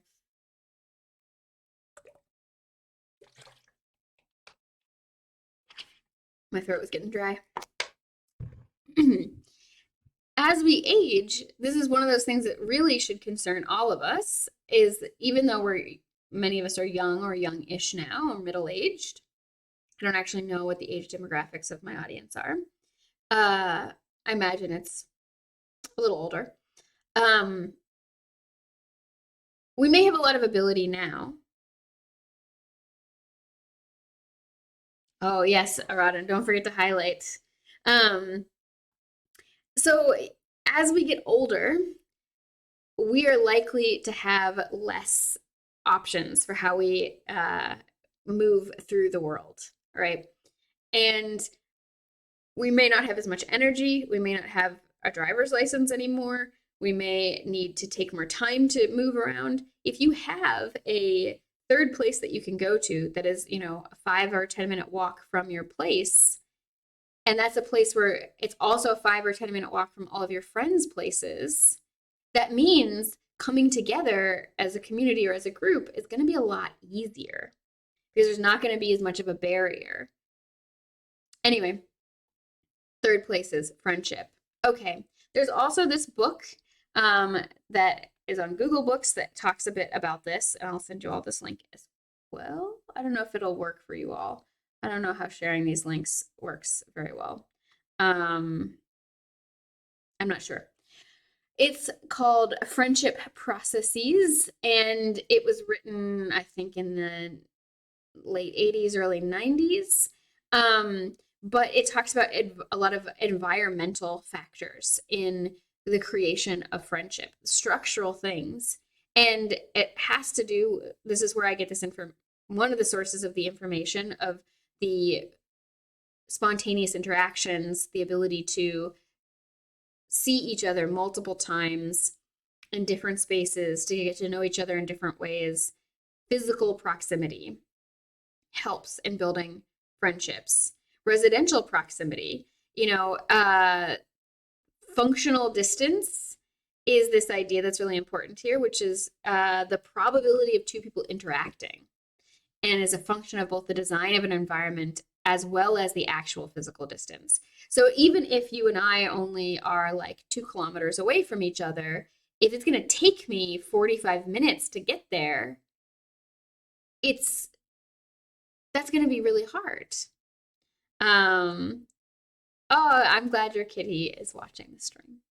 Um, so this is very difficult. And there's another important point here, which is that there's the idea that friendship quality was related to proximity. The friends who lived the closest were more likely to be considered best friends than those who lived far away. In a study conducted of 270 adults living in a public housing project, they found that 88% of people's best friends in the complex lived in the same building, nearly half on the same floor. Proximity was an especially important variable in friendship formation between dissimilar people. The authors reported that friendships between people of different ages and races existed almost exclusively among those who lived very close to one another.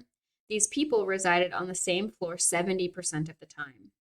So what does this mean? This means that when we don't have good structure to support friendships, we become more dependent on finding people who are highly similar to us, which can be really difficult because even if there are tens of thousands of people who are just like you on the planet, they might be on a different continent, a lot of them. Like they could be pretty far apart from each other. Whereas things that set up structure that promote friendship and interaction, exactly, Rodin, with each other, makes connections between people who aren't exactly like you easier. Now, it's always important to remember that any two people on the planet are going to have more in common than is different. There can be differences that become, complete, this is not possible kind of situation, especially as politics in a lot of countries has become more divided. And that's not really actually a process of a lot of these like panics that people have. It's because the platforms of the parties involved have become more coherent. A lot of bipartisanship was really possible when the platform of, say, the Republicans and the Democrats were not so coherent, and there was more diversity within each party of ideas. But as things have become more singularly focused, especially on the Republican side, and the platforms have become more coherent and more consistent with each other, this has increased the divides and created more of an idea of like, if you're a Republican or a Democrat, you believe these things, they've become more segregated. And this can prevent friendships. But yeah, proximity matters a lot.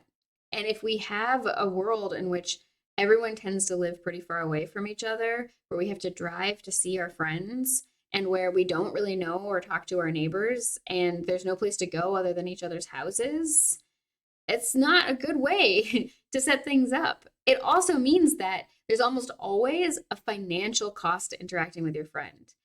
If I have to drive a car to come see you, that means that I have to pay for gas, potentially pay for parking, but also the wear and tear on the car. And it's not a lot, but that still means that there is always a financial cost. Jerry, you said, one thing I want to do given complete financial freedom is to set up an apartment complex with communal areas like a vending machine cafe, etc. Nice. Yeah. Aradin, I have chocolate chip pancakes, so had to close the door to my computer room so he doesn't try to eat them. Yeah, it's a rough. Cats can be such little fiends. Um, yeah, they can be such fiends. It's rough too, especially when they want to eat something that's got things in them that they can't eat. Like my cats often want to eat my eggs, and there's often garlic or onion in there, and that's not good for cats. Okay. I would love to see a video or pictures of your kitten Aradin trying to get your food. It's, I think, also cute. And this also continues, a number of studies have shown that university students often become friends based on dormitory room proximity.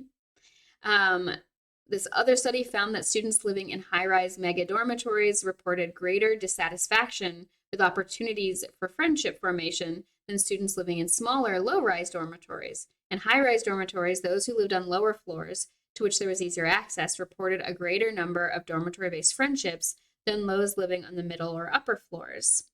Finally, in a longitudinal study of friendship formation, so one of the things that this brings up here is also this infrastructure issue. If I'm living in the top floors of an area, that also still means that there's going to be more logistical requirements for me to like go out and do something, because it's just going to take time. And even that little bit of difference can make a big difference. Now, this doesn't actually go into causal factors. Why? Like, this is very interesting, but I would love to see more. I would actually love to look at the paper and look at like what do they suspect are the causal factors there. But I suspect that there's less access to those third places. There's less access to other resources the higher up you are. And that makes also, other things more difficult. Okay. Finally, in a longitudinal study of friendship formation among new university students, Hayes found that the physical distance between the participants' residences, ranging from dormitory roommates to living across town, was inversely related to friendship development. In fact, Griffin and Sparks found that, at least among men, having been roommates in college predicted friendship closeness 4 years later when they were no longer attending college. Thus, proximity is one of the standard predictors of friendship formation. Obviously, to become friends with someone, you have to come into contact with him or her, or do you? Recent developments in computer-mediated communication, email, computer networks are opening up whole new worlds of friendship possibilities. This is so hopeful. The 90s. Okay. And this then it goes on to talk about things like workplace and other things. And there's a good bit about friendship formation, but it's not the 2 pages that are the 2 pages that really go into it are not here, but I do recommend reading some of this book. And there's also this individual factors, which I think is really useful. So I'm going to read this section as well. The kinds of structural or external factors that were discussed are instrumental in bringing 2 people into contact with one another. So even in this book, they're talking about how the baseline of this is structural and environmental. And if we do not address the structural reasons why a lot of us do not have friends, it will be very difficult for a lot of us to get out of this situation. There are some things that we can do, and also there are tons of things that make it harder. However, obviously, we do not pursue a friendship with every person we meet. What factors determine which acquaintanceships we will develop and which we will let atrophy? One answer might be that we survey our pool of potential friends and decide who seems the most likable. Not so, according to Rodin. Or Rodin? I don't know. In her view, we first examine the pool of available people and decide who we do not want as a friend. In other words, we begin by writing off people, and then we decide whom we would like to include in our friendship network. Each of these processes will be discussed in turn. Deciding whom we don't want as a friend, exclusion criteria. Rodin, I don't know how to say this person's last name, maintained that exclusion judgments precede inclusion judgments. We decide whom we don't want to be friends with before we decide whom we do want as a friend. She discussed 2 kinds of exclusion criteria, dislike and disregard. Dislike criteria. Think about someone you like a lot. List 1 or 2 qualities that you like best about that person. Then ask yourself, is there anyone I do not like who possesses those same qualities? For most people, the answer is yes. Let's say you listed great sense of humor as a favorite quality of the person you like. Chances are that there are also people you dislike who have a good sense of humor. Now think of someone you dislike very much. List 1 or 2 things you dislike most about that person. Then ask yourself, is there anyone who I like who has these qualities? The answer is usually no. As the author points out, we never like people who meet our dislike criteria, regardless of what likable qualities they may also possess. Thus, judgments of liking and disliking are asymmetrical. We may attribute likable qualities to dislikable people, but we do not attribute disliked qualities to people we like. In the author's view, the characteristics that cause us to dislike or reject others play a key role in the early stages of relationship formation. Once someone meets our dislike criteria, we immediately discard that person from our pool of possible friends. I agree, Arad. Humor is very subjective. So, what does this also mean for us? Because we cannot really help if we meet someone else's dislike criteria, right? If somebody just says, like, I don't like people who, constantly share random facts and information, they're never going to be friends with me. That's fine. I don't want to be friends with them either. But there are other things where I have standards that I know cause me to sometimes exclude people when I probably shouldn't. A lot of it is when I feel like someone is ethically hypocritical. That is like a big thing for me. When I feel like somebody is more concerned with how they're like perceived than what they actually do. I had like some enemies in Seattle were people who they really had it as their identity that they were this like great liberal, like progressive, good feminist, look at me. And they wanted a lot of credit for being so, good. And then whenever it came to actually doing anything based off of these self-proclaimed things, this person had no interest in it and actually became very, very hostile. I basically hated that person. Like over time, I just like the more I interacted with them, the more I was just like, I really don't like you. And that doesn't mean I wasn't friendly to them or cordial, and we had to work together, and yeah, but it was a whole thing. Um, However, one of the things that I think can be a real struggle here is when we have things like anxiety or depression. Remember, with depression, we have a tendency to get more self-referential thinking. We take ourselves out of our context and start to think of ourselves in isolation. And that means that we tend to also be more concerned with our subjective experience of things and less concerned with external things. This is not to say that depressed people are selfish. Is not at all what I'm talking about. It's cognitive shift that happens. But one of the other things that tends to happen is we can get more cynical and more pessimistic, and we can be more sensitive to things that we perceive as negative. And we will likely assign a lot more weight and value to those things. So this can become one of those chicken and the egg problems where we can be depressed in part because of long-term social isolation, exclusion, loneliness, etc., sense of rejection. And that will also make us more sensitive to perceiving dislike criteria. Think about this in the same way of like how you might talk yourself out of going to a party or something you're invited to. Pretend COVID is not a factor for a second. If I'm really low, I will absolutely talk myself out of doing anything social. There are lots of things that'll bring me low. If I'm feeling bad about how I look or bad about my body, if I feel like I don't have anything to wear and everything makes me look terrible, that can be enough because I have depression and like that's a thing that I have to manage. And this is one of those things that we get really good at assuming things are going to be negative, meeting our dislike criteria, and then deciding not to engage with something in our daily lives. And this inevitably reinforces our depression because it increases our perception that the world around us is shit and it doesn't have anything to offer us and we don't belong anywhere and why can't I fit in? And also increases the social isolation that we have, which is a big factor in developing depression. Arad, you said, even if I am feeling normal or average, I will easily talk myself out of things. Yeah, absolutely.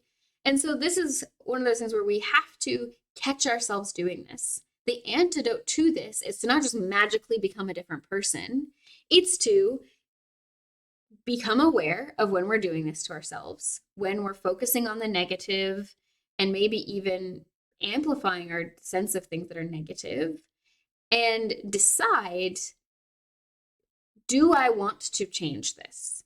Do I want to, like go out more? So this is one of those things you can do. You can say like, I want to, put myself out there more. I want to change this thing about my life. You have to just do it. You have to just commit. You make a decision. I'm going to go to this meetup event. I saw this posted on, the local gamer Facebook group. I'm going to just go. I'm just going to go. It doesn't even matter that like the thing is we're going to, a pancake shop at 2:00 in the morning. And I don't really love eating late at night. And also like pancakes are kind of meh. And also it's like so cold out. And also no, you just say, I'm doing it. And you just do it. You just do it. And you can do baby steps. This, again, does not have to be becoming a new person overnight. I had to talk myself down from that even today. As I mentioned, I woke up at like 5:30 in the morning with my heart racing. And then my brain started giving me Nike lawsuit incoming. Okay. Oh yeah, I should be careful. I actually just think of the Shia LaBeouf video. Yeah. I mean, I wish that Shia LaBeouf hadn't really gone in the direction that he has, because I love that video a lot and it's very positive for me. It like helps me when I'm in these funks. I'm gonna make this big poster for myself that just says like, it's never too late, even though it's like one of those things that's just super cheesy, like word art, broadcast to everybody that you're struggling. Yeah, I need that message to my life though, and I need to see it every day.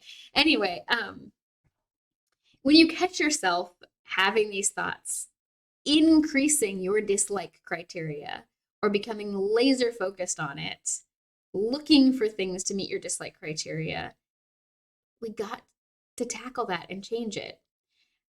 As I mentioned, I woke up this morning really stressed out and I was thinking about all of these things that I like want to change about my life. And I had said, oh, Charlotte, I'm going to get up with you in the morning and I'm going to take a shower first thing. And then I'm going to do yoga and then I'm going to get dressed and I'm going to go out. I'm going to make sure I do it and we leave at the same time. And I'm going to go like run some errands. I'm going to do this. I'm going to do that. I've got all this plan of like these surprises I want to do for Charlie. And then I'm going to come back. I'm going to do my stream. Then we're going out tonight to the Christmas markets and it's all going to be great. No, absolutely not. If I try to do all of that, that will just guarantee that I burn myself out on it because I'm out of practice for those things. I will probably enjoy doing it for one day and then be depleted for doing it again. So today I was like, I'm going to do a couple of things. Definitely going to shower because I'm going out. I'm going to see people. I don't want to be showered. I always do things like put on my makeup because it's one of those things where when I started working from home, I had to really keep some semblance of a routine because if I don't, I know my depression gets worse. So getting dressed, putting actual pants on, putting on even just a little bit of makeup, like less than this, just a little bit, usually just mascara, maybe some tinted sunscreen. It's usually what I do. So that I feel good and feel like I'm ready to present myself to the world, even if I don't leave the house, it's still really necessary. So I made sure I did that. If I stop doing that, I know that means that my depression is getting worse and I need to kind of intervene. And I'm going to go out tonight and do something semi-social outside at the Christmas market. That's good. That's good. And then tomorrow is tomorrow, and I will try to do some other small things tomorrow. And, even though it's very easy for me to talk myself out of going out tonight, it is cold outside.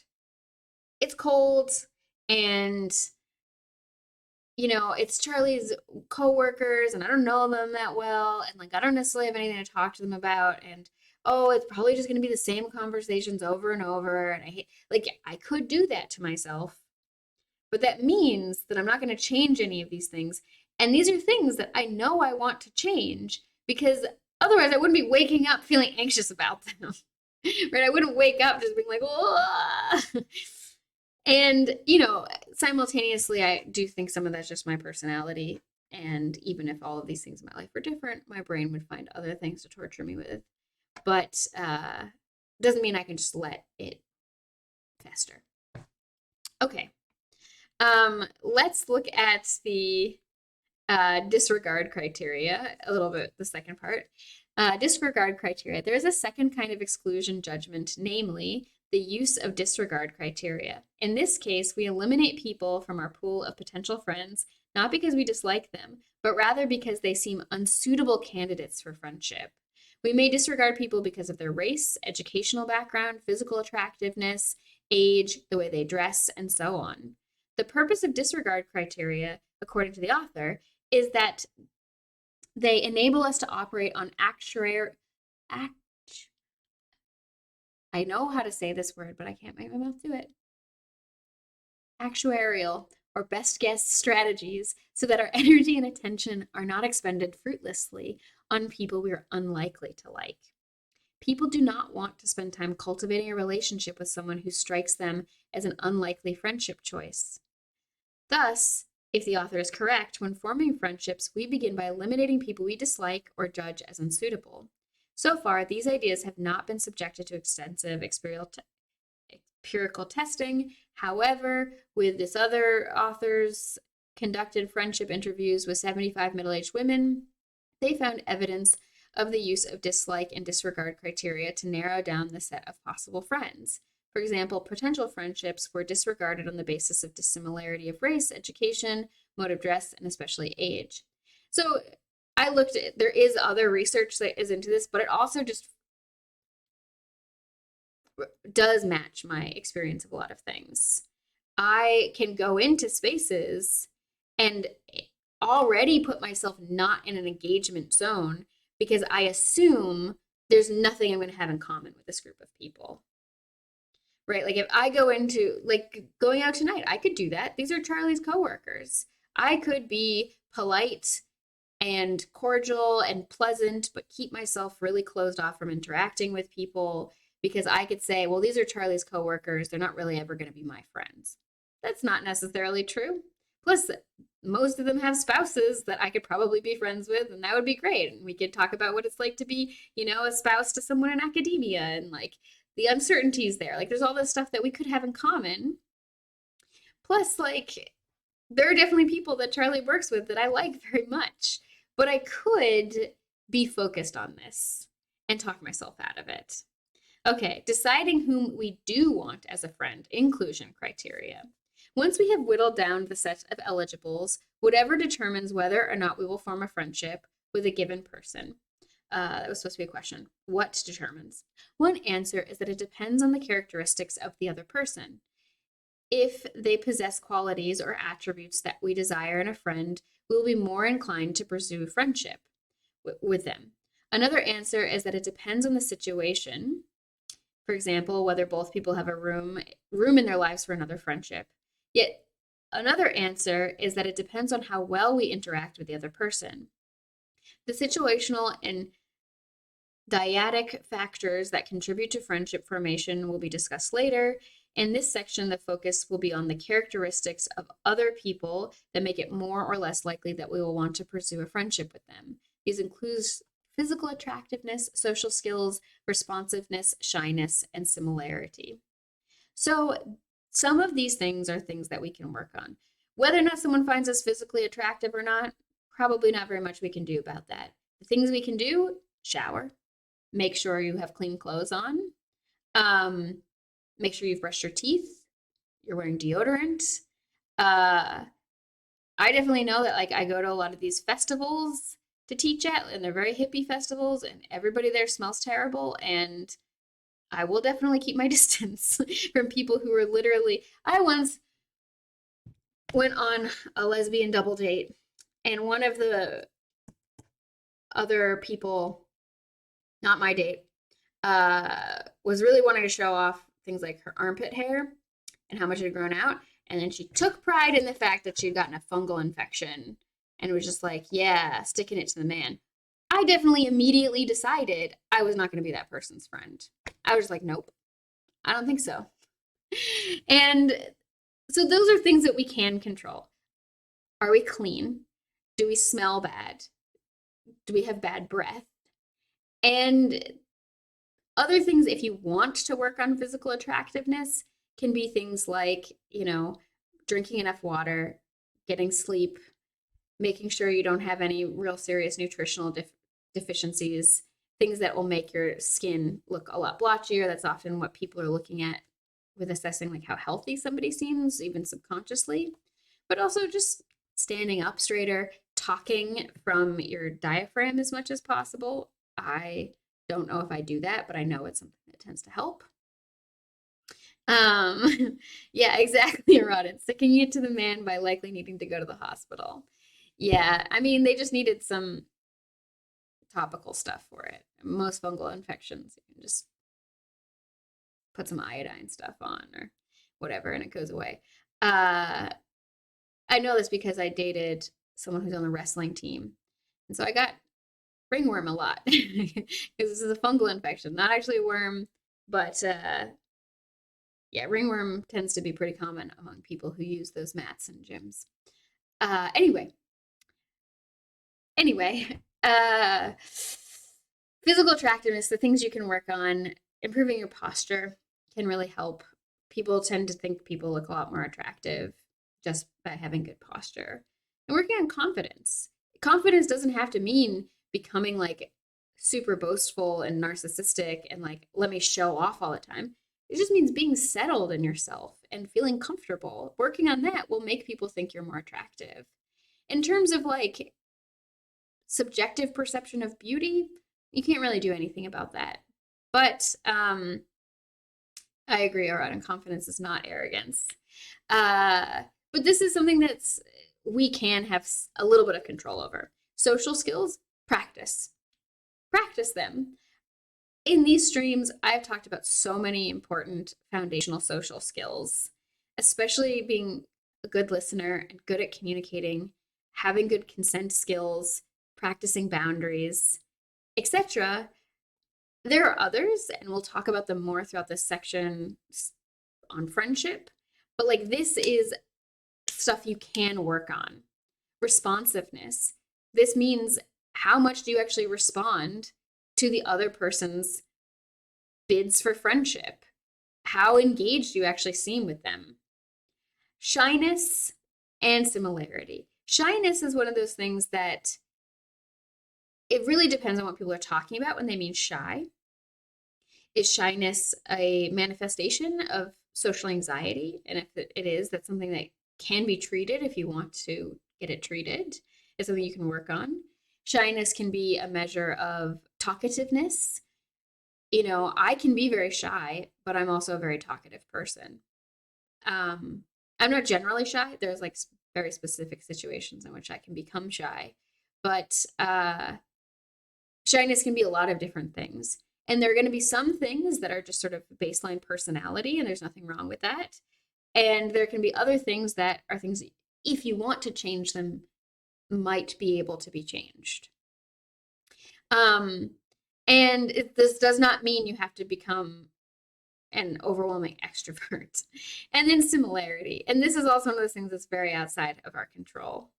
So this book has a lot of really good things in it. I do recommend it for sort of reading. If you want something that's very straightforward and very academic, looking at friendship, I prefer this kind of thing over self-help books because self-help books tend to just puff up a lot of the same exact advice over and over again. Make your bed, go outside, drink some water, you know, whatever. Like they just the same things over and over again. And that advice is not bad advice. Like it is not bad advice, but it's not very interesting to me. Whereas this kind of thing, which is like, we did research and we took, you know, hundreds and hundreds of different academic peer-reviewed papers to like write this book.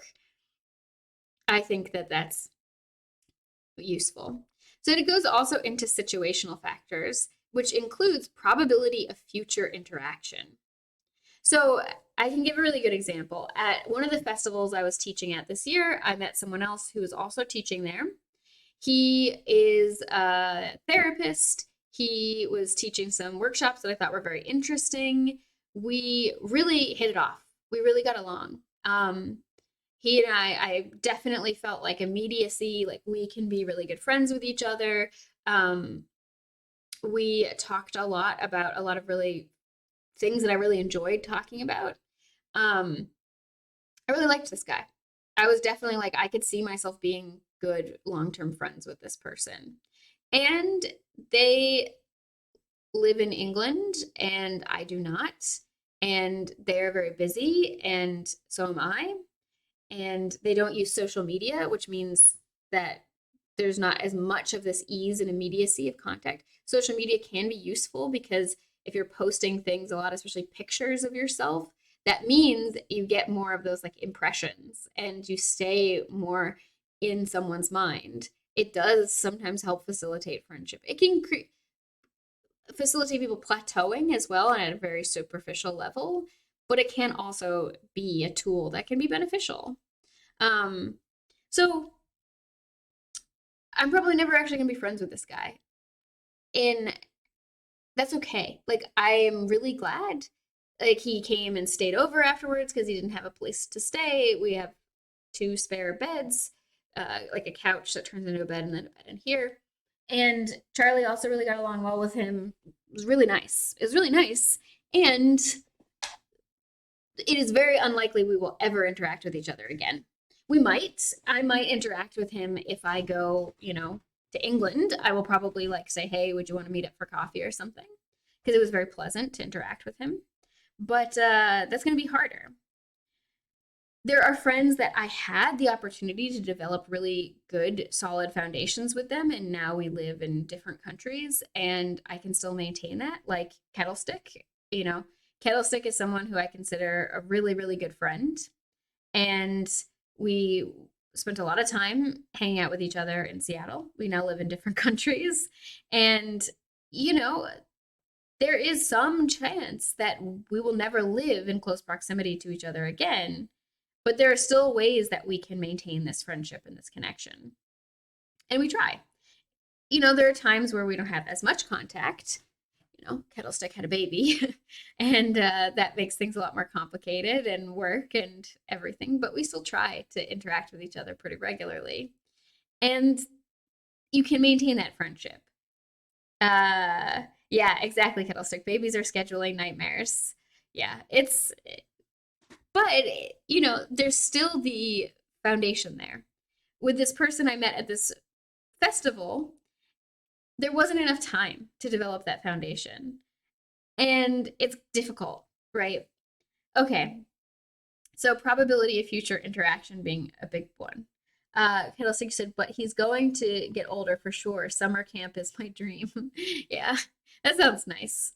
I also think that one thing that could be fun, as just an aside, is like if I have a group of friends who all have kids around the same ages, plus or minus a couple of years, that it could be fun to like rotate sending the kids to another person's place for the summer. Um, yeah, that could be fun for like a couple of weeks, so they can get a different experience of someplace else in the world, and then whoever's turn it is to not have their kids there gets a break. Anyway, so probability of future interactions. The next one here is frequency of exposure. I know I've mentioned this so many times, but I want to actually take time to read this uh, little section. The research just presented showed that we evaluate people more positively if we expect to interact with them on an ongoing basis. Does it matter how often we actually do interact with them? The answer is yes. In fact, simply seeing someone on a frequent basis causes us to regard them more positively. This one author relays a story of a student who attended university classes covered in a large black bag. First, the other students reacted with hostility, then with curiosity, and eventually they became friends with it. Since the publication of this pioneering studies demonstrate this mirror exposure effect, which we've talked about in the last 2 episodes, hundreds of experiments have shown that the more we are exposed to other people or even photographs of them, like I mentioned with social media, the greater our attraction to them, even if no interview actually takes place. Or interaction, sorry.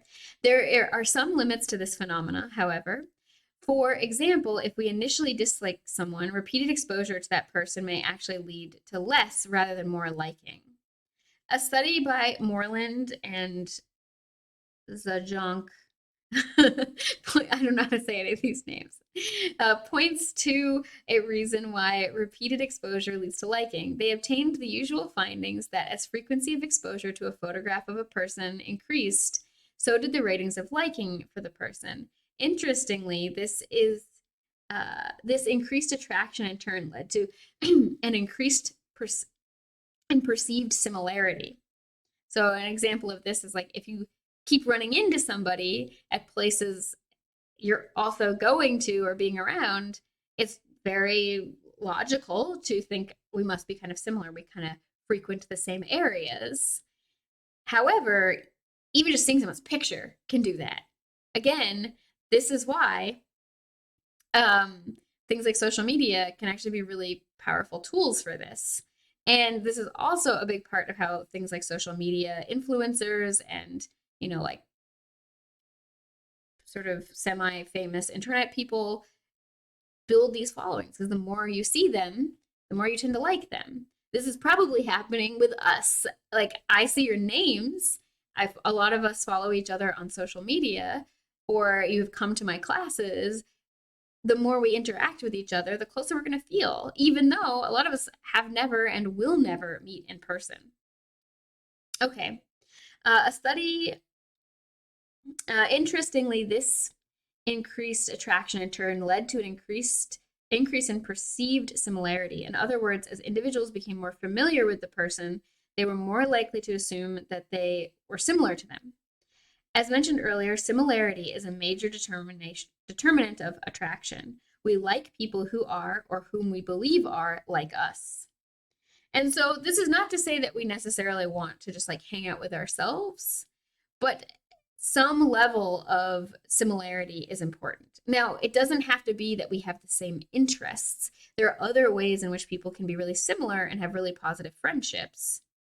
I have several friends that I made when I lived in France that were very different than me in terms of like, they don't like video games or anime. They think that they're kind of silly. And we didn't like the same kind of music, and we didn't like these other things. There were a lot of things we didn't have in common, but we were really good friends and hung out a lot because we had similarities in sort of the vibes that we liked and the sort of, timbre or tempo of like how we want to have a social interaction. We also both had a shared willingness to talk about, serious subjects and try to take the conversation really deep, which is something I really value. If somebody is willing to like go on an intellectual adventure with me, I'm automatically probably going to want to be their friend, because it's one of the same reasons why, I watch things like Adam Conover from Adam Ruins Everything, and I immediately have this perception that he and I could be friends. Even though, like, that's a persona, and who knows, maybe we might not be friends at all, but I get a very positive feeling from him because there is this similarity. And, like, I see his videos a lot, and there's this repeated exposure, but this perception that I have, and that we are both people who like to learn things and then like to share that learning, and that we could share with each other, means that I have this very strong idea that this would be a possible friendship, even though I have no other information about him really. Okay, outcome dependency. We are also more attracted to someone on whom we are dependent for various outcomes. The term outcome dependency refers to situations where another person is in a position to provide us with rewards or punishment. This group of authors' classic study was conducted with potential dating partners, although their results seemed applicable to friendships as well. These researchers controlled students' dating lives for 5 weeks. The students, first watched a videotape of 3 people having a discussion. Some students were told which of the 3 people would be their dating partner for a 5-week period. Others were told they would date the person only once. Still, others were told they would not be dating anyone shown in the videotape. Presumably, outcome dependency would be highest for the first group of students, in the sense that their designated dating partner could make their dating life enjoyable or miserable for 5 weeks. The lowest of the group, who did not expect to date any of the 3 people, in fact, ratings of attraction and liking for potential dating partners increased as outcome dependency increased. In other words, the more positive ratings were given when the dating partner had the greatest capacity to affect the participant's life. Thus, if we are in a situation where we are dependent on someone, we tend to like that person more than someone who does not have the power to reward or punish us. It doesn't also have to just be reward or punishment, it can also just be create a space with us. This is one of the things that also has to do with infrastructure and how we build our lives around each other. If we don't have a sense of interdependence with the people who are around us, we're unlikely to, one, like them, and two, think much about them. When we do cultivate a sense of interdependence and shared creation of community and experience, we are more likely to invest in those relationships, right? You are more likely to be willing to overlook differences or work through conflict when you have a sense of you're tied to each other. This is something that's very important. And as we've become much more isolated, even within, say, a city and a crowd and this, places where we actually do have a ton of interdependence, but we've sort of moved away from looking at the world that way, and we don't have any structure and communal tools for sort of interacting with that interdependence very directly, this effect has waned. We don't care as much because we don't believe that we are dependent on each other for our experience of reality as much. I hope that this makes sense. Availability. I want to read it, but I don't want to because we missed 2 pages. But basically, the more we feel someone is actually available, the more likely we are to want to be friends with them. If we think if the person seems open to friendship with you, we are more likely to want to be friends with them. Somebody who's kind of standoffish or not very engaged, especially when we first meet them or in our first few interactions, will not give a signal of friendship availability. So this is something we can do when we go to things that give us the opportunity for social interaction and potential friendship formation. It's important to try our best to make sure we give signals to openness to friendship. Be curious about the other person. I've made friends where like I was overhearing someone's conversation and I jumped in. I'm one of those people. I'm sorry. I don't do it all the time, but there are things where sometimes like I can't help. I'm just too excited about what the people are talking about. But I didn't come in if I wanted to be this people's friend. I didn't come in being like, oh, let me just info dump on you, or let me just sort of tell you why I know more, or whatever. I just would turn around and say, oh my goodness, this is so interesting. I can't help but listening in.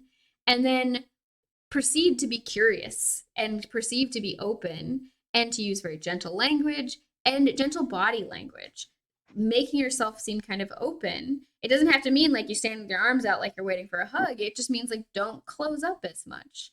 Lean a little towards the person. It doesn't have to mean staring into someone's eyes. You can do this without making a ton of eye contact. You can, because of my auditory processing issues, I sometimes really have to like lean towards and put my ear to somebody. So I definitely don't make a lot of eye contact in some spaces.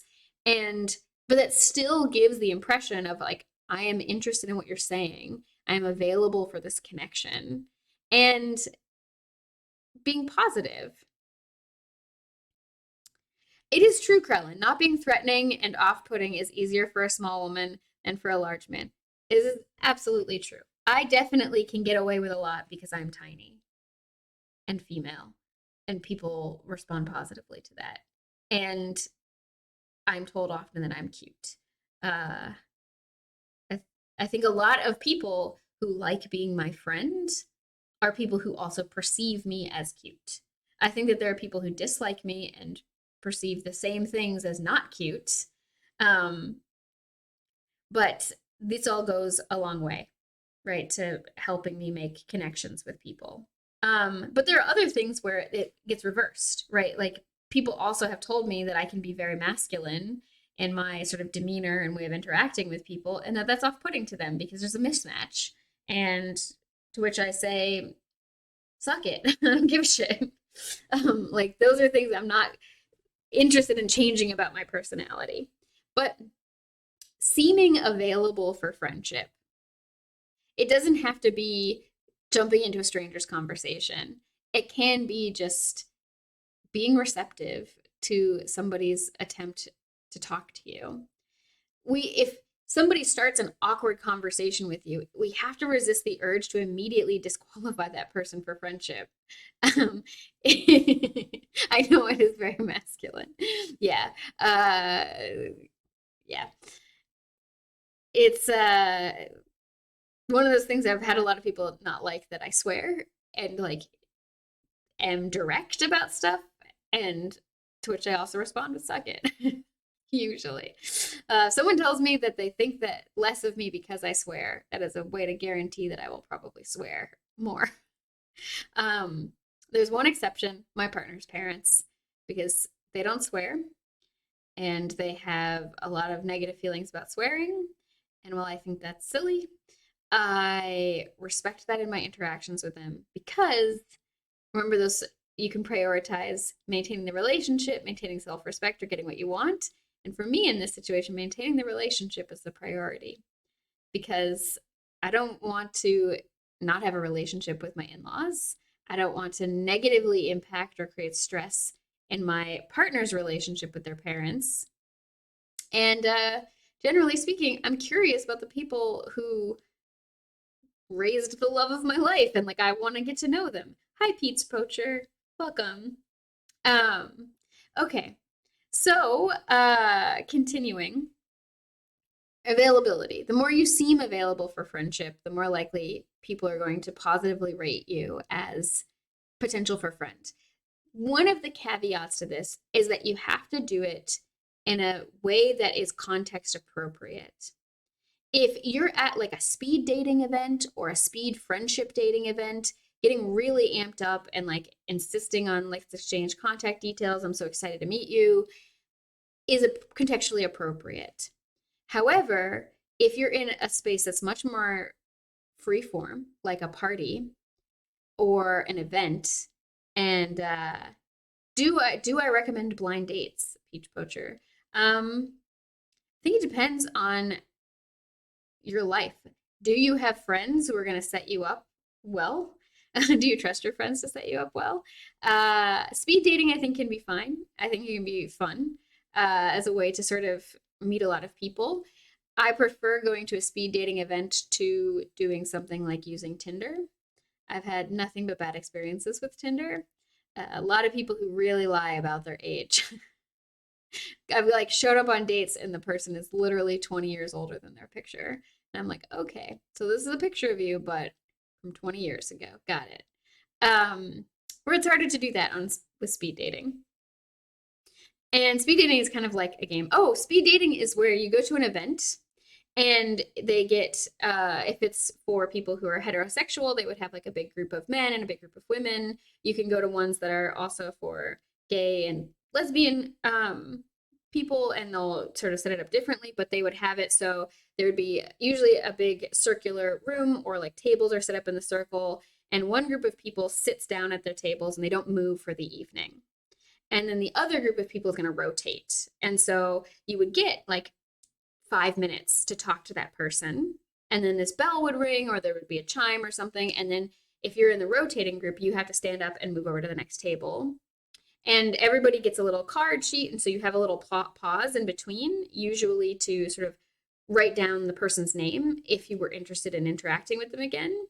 And then what they often do is at the end, you turn in your card with the people whose names you were interested in interacting with. And then the organizers of the speed dating will say, okay, if they both said they were interested in interacting with each other, we will send them the other person's contact details. So it's also really nice because I think it can be really consensual, because it doesn't create this pressure to like potentially say, yes, I want your contact details because I don't want to be rude and say no to you. And it also helps make it so it's less awkward because you don't have to ask, because if both people say that they're interested on the card, then you get the details. It's kind of like one of the things that Tinder does do well, where like both people have to swipe right to get to actually interact with each other. Yeah, I think it's better. Peach poacher. Or Aradin, you said, yeah, for me, it depends on the reason for swearing. If someone is swearing for the sake of swearing and trying to be edgy, like, I don't think you have to swear to be funny. Um, yeah, yeah, I think that there are ways in which swearing can be silly. Peach poacher, you said, yo, that's so cool. You get to meet more people, and 5 minutes is not too long for the conversation to become awkward. Yeah, absolutely. Speed dating events, I think, are really fun. And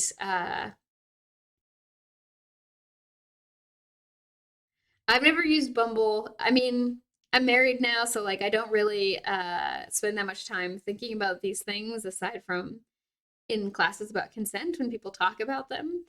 Uh, but I used a lot of OkCupid back in the day, and that was also a hot mess. It was just difficult. Um, so yeah, seeming open is important. Okay. So, other things that happen in friendship processes, we have this idea of convergence of environmental, individual, situational, and dyadic factors. Um, and so, this is a really interesting section where people really talk about how things tend to come together to help people become friends with each other. Oh, thank you, Peach Poacher.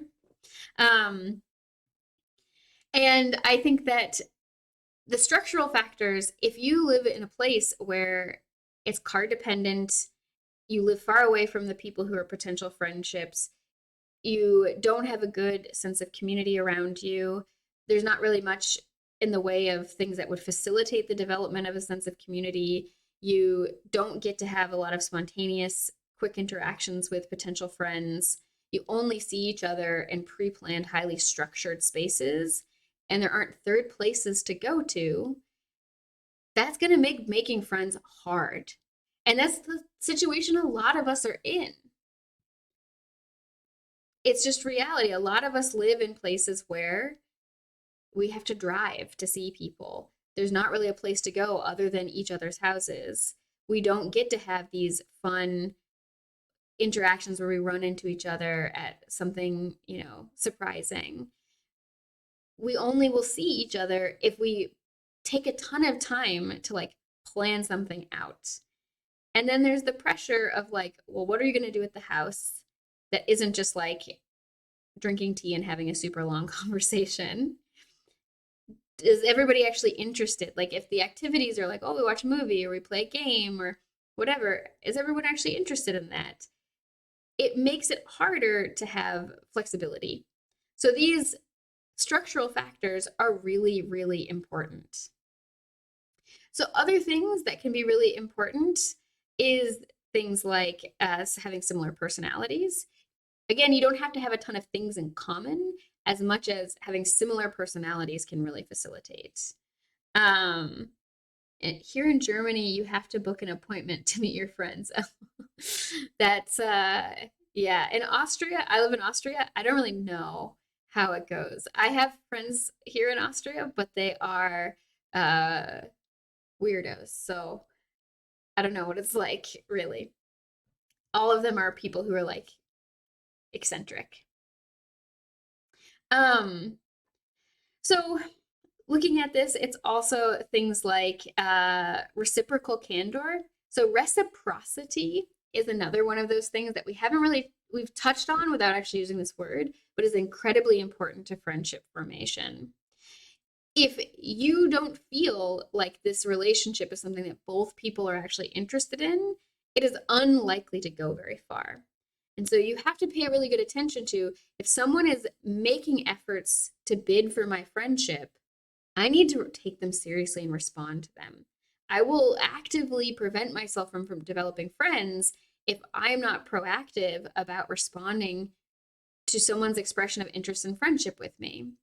And remember, if we're dealing with something like depression or anxiety, we're a lot more likely to rate a potential friend as someone who is meets our dislike criteria, or we're going to potentially tell ourselves that like it's not going to work for all of these different reasons, and that will make us less open to these friendship bids. We'll notice them less, And when we do notice them, we're less likely to respond positively to them. So we have to be aware of that so we can actively choose to change how we respond to this. It's not impossible to make friends in these situations, it's just harder. It's not impossible to make friends that you know completely online. It's just harder. It's going to take a lot more active investment from both people, but it's possible. But reciprocity, people have to feel like they're actually both interested in the friendship, and reciprocal candor, feeling free to talk about anything honestly. So this also goes to a conversation skill that we mentioned at the beginning of the stream. If someone opens up to you about something, if you want to develop that friendship, it's really important to respond positively to it. You don't have to respond like a therapist would respond. You can just respond with, whoa, that's crazy. Tell me more. Or, oh my goodness, then what happened? Like, obviously, not a super flat voice, but like, you don't have to kind of be in like a therapist. I'm going to be super supportive. Don't invalidate people, you know, unless you can if you want to. Like, there are places where I will say, like, no, that's ridiculous to people. But generally speaking, I don't do that because that's not often very helpful. Um, and so if someone's making a bid for connection, if they're sharing something personal with you, it's important to respond positively. There are things where if someone shared certain types of personal information with me, I would not respond positively. If someone was like, I like to do dog fighting for fun in my free time, I'd be like, what the fuck is wrong with you? And probably not want to be their friend anymore. um, but if someone shared a secret or something really personal that's like, sometimes I wake up in the middle of the night, like terrified about how I'm going to die someday, I'd be like, shit, man, me too. Like, that is rough. And then I would probably remember you can say, I relate. You can say, I know what it's like if you want to, but you then do not go and then just take over that and tell your whole story. The real good skill is in that moment, you can just say, what is it that your mind tends to go to when you get these thoughts? Or what do you like to do to calm yourself down? Do you know anything that works? And invite that other person to share and speak more. If someone opens up to you, it's really important to learn to recognize those moments, respond positively, and invite them to speak more.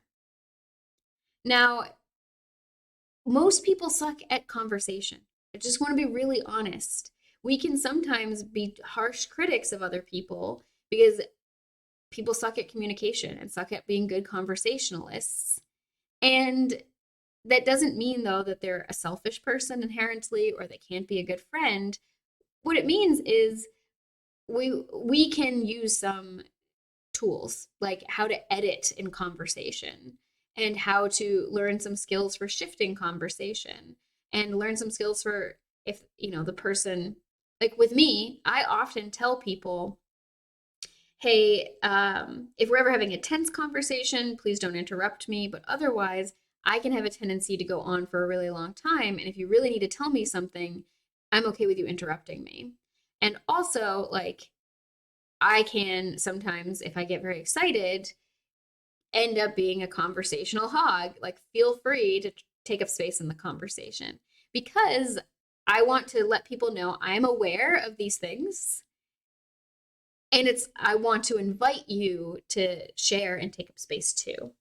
And if, you can tell me if I'm like talking too much. Please do it gently because I can be really sensitive. If someone just says, whoa, you never shut up, like, I'm probably going to be sad about that. But if someone says, like, is it okay if I share a story now too? As a gentle way to say, like, hey, you just been monologuing for 20 minutes. That's nicer. I'll respond better to that. But anyway, continuing, there's this really cute part here where they talk about falling in friendship. where it goes, there are some experience in which you went from not knowing or caring much about the other person to a very strong positive feeling towards the person. Um, I like that you like hearing my thoughts and stories, Haradin. These streams are very affirming for me because I do love to talk. It is genuinely one of my favorite things to do. I try my best to talk in ways that are easy to follow, coherent, engaging, and interesting for the person I'm speaking with. I'm not always great at those things, but I've practiced. One of the best, as an aside, one of the best conversational skills, and also if you ever have to teach anything, teaching skills that you can use is what's called signaling your turns. So imagine like you're driving, you don't want to just jump into somebody else's lane without using your turn signal because that can cause an accident or at least cause the people to get confused or stressed. So before you turn or change lanes, using your turn signal when you're driving gives other people the ability to understand what's going to come next. So how do we do that in a conversation? Well, if I'm going to change topic, I will tend to say, hey, changing the topic. I don't just change the topic. I say, hey, I'm going to talk about this. Or even just now, a moment ago, I said, as an aside. Even though these things are very small, they help the people listening to you follow. It might not be perfect. It doesn't perfectly guarantee no one ever misunderstands you, but it can help the listeners follow what you're talking about. And that makes conversation also easier to process. If someone's kind of jumping around and kind of skating around the surface, and then, 1 second they're talking about how sad they are when, their dog died when they were a kid. And then the next second they're talking about how like it really sticks in their memory because that year, the Manchester United did some amazing thing and suddenly they're talking about that. You're going to be like, what? Signaling your turns can be really useful. It takes practice because you also have to become a little bit aware of when your mind is when your mind is shifting and when you're going to go to something new. But you can develop this skill. Yeah, conversational whiplash for sure, Aradin. So falling in friendship. This is honestly, in a way, really a callback to the very traditional idea of romantic friendship, where people felt a kind of in love with each other, but in a platonic sense. And I think it's really nice. Okay, so this book, Friendship Processes, is, I think, actually really interesting. And it's part of a series on close relationships. There's exactly around in friendship crushes. There's a lot of really good information in here, even though it's kind of an older book. Let me actually look at what the copyright 1996. It's older. It's almost 30 years old at this point. It is, I think, very good. I think it's very, very good. And I think that it's got a lot of really useful information in it. And it also goes to show that people have been trying to understand how friendships form and how to facilitate them for a very, very long time. So if we find ourselves now struggling to find friends and maintain friendships, that's the other thing. We will talk about this in future streams. Right now, we're talking about the basic development of formation of friendship, but at some point, I do really want to talk about maintenance of friendship and like how do we actually keep the friends that we have. And that will include things like how to deal with life circumstance changes, how to deal with conflict and difficulty and maintain friendship, how to deal with, a friend experiencing a huge trauma or a huge loss and not letting things fall apart there, but also how to deepen and grow a friendship through aging, using some of the tools of the or what we know from the psychology of aging and how sort of things develop in life and things that we can sort of expect. A lot of research has shown that it can be incredibly helpful to just have this kind of psychoeducation, is what it's called. Like, there's a ton of research that says that, for example, people who experience panic attacks benefit tremendously from getting some education on what exactly is happening, what a panic attack is, why they happen, what are some things people can do about it. But even if you don't know that last part, just understanding what is happening to you is tremendously helpful to a lot of people. And the same is going to be true for understanding how and why friendships are made, maintained, can change over time, and how they can fall apart. Because it will help us realize none of these things that go on with us, where we don't have any friends, where we're struggling to maintain friendships, it's not our fault. There are a lot of things that are structural involved in these things, but there's also a lot of things that are just life. People change and people grow. We have a lot of the world really has this sort of completionist mindset, I guess is what I would call it, where we have this idea that if something isn't forever, it means it's a failure. It means it was fake. And I really don't like that idea. There are people with whom I was once really dear friends, and I'm not really friends with them anymore. I either am actively not friends with them, or we have regressed to being a kind of acquaintance with each other. And that's okay. There are people who I dated where we broke up very, very amicably because it just wasn't the right time, or circumstances or whatever. And those were all positive experiences for me. They were not things where I look at that and say, oh, what if, or oh, this could have been, or oh, I made these big mistakes. No, it's life. And it's okay for things to fail, and it's okay for things to go wrong, and it's okay for things to not last forever. It's also okay for not every friend to be perfect for everything. This is also one of the ways in which we actually, I think, increase our subjective experience of loneliness, is because we will have people who are contextual friends or certain types of friends, but because they are not the sort of ultimate friend that is the like sort of Swiss Army knife of friendship, we tend to feel like it's less real. I know I mentioned on previous stream that the School of Life YouTube is not my favorite, but School of Life Friendship. There is one here, I think. Yes, the purpose of friendship. Actually, I think is pretty good because the video talks a lot about, and I will just mute this first. This video talks a lot about how there are many different ways to be a good friend to somebody. There can be friends that are, your hangout buddy. There can be friends that are your like activity kind of buddy. There can be the people that are really, really good for like the deep emotional connections. I've had people who I was friends with where the only friendship we had was playing board games together. And the friendship didn't work outside of that context. When we were friends with each other, when we were playing board games together, we felt like we were friends with each other. It worked because we liked similar board games. We had similar approaches to playing board games. We tended to create a nice experience with each other for board games. Literally any other context, it didn't work. Just did not work. And it was not, we just were all out of sync with each other, and we tried a lot, but that was okay. That wasn't like a fake friendship or a bad friendship. That was just a context dependent friendship. And that's okay.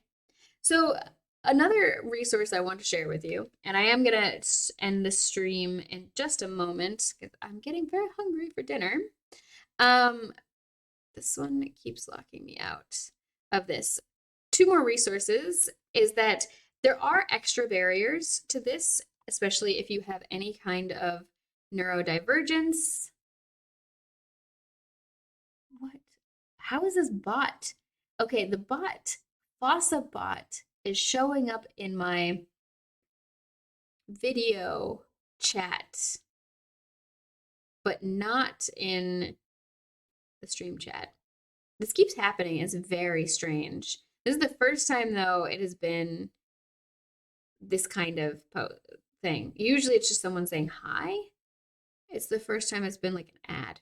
Anyway, whatever.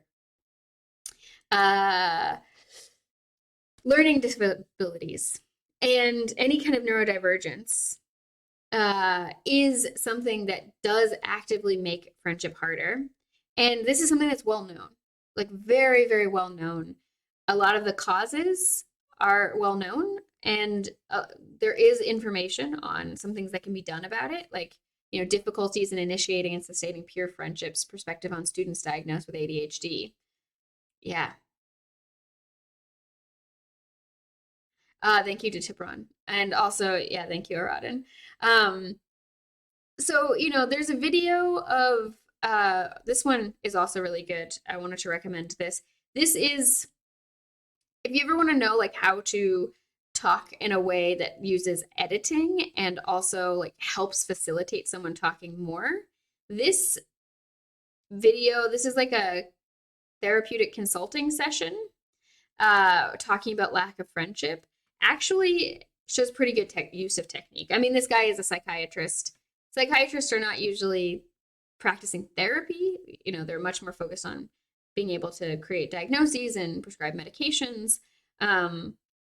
But this guy really knows a lot of good stuff. And I watched this video several times, and I found it was really a good example of these techniques and how we can use them to facilitate conversation. I recommend, this is very much a sort of one-sided conversation because the psychiatrist is sort of here to help this person.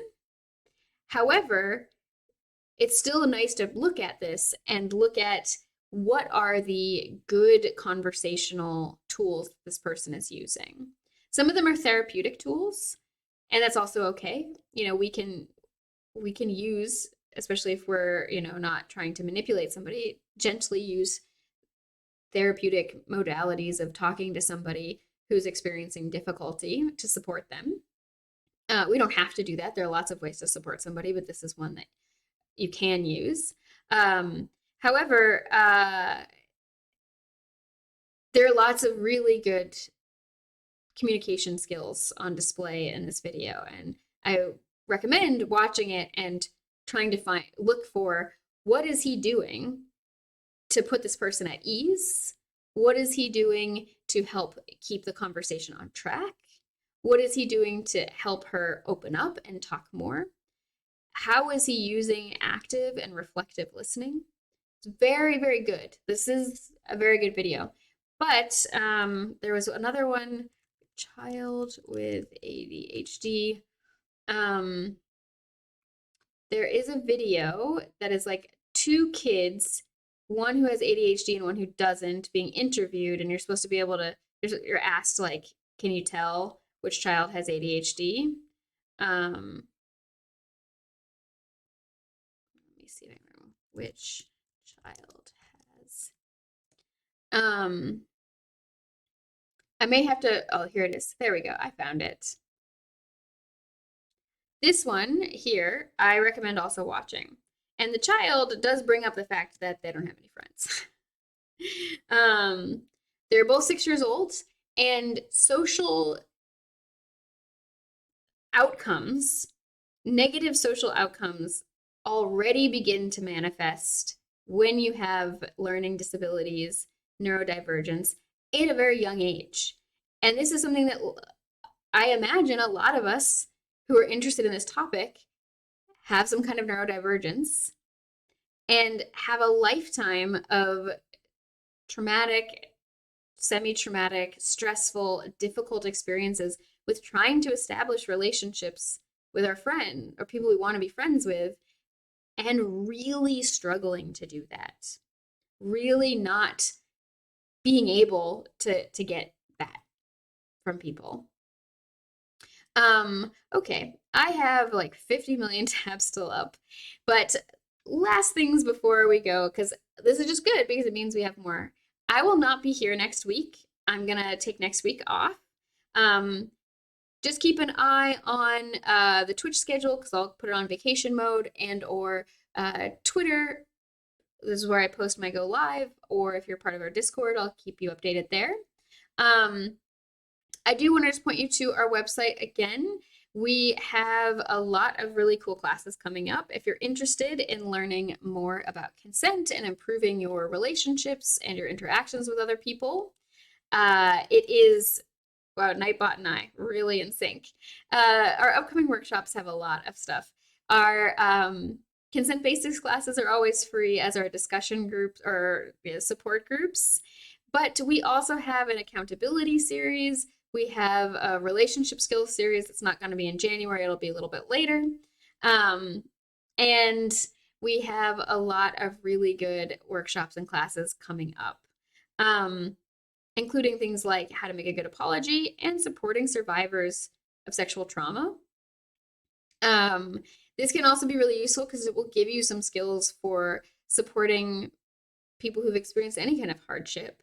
I do really, really recommend it. And yeah, we have lots of discussion groups and relationship skills series. We're also going to do a consent and sex series. It's going to be this summer. And of course, our consent advocate workshop series will be next fall. So keep an eye out. More things will be put on the schedule as the schedule becomes clearer. We also still want to plug our Patreon. If you want to help support free consent education, you can support us on Patreon for as little as $3 a month. But also, you should just check out our podcasts and everything. We have here a nice article that will become publicly available in a few weeks. What to do if someone says you have violated or broken their consent. We also have this podcast episode that will become publicly available on Sunday? Is that Friday? One of these days, a week after I posted it, where we, Ash and I, it's a video, so you can actually watch us.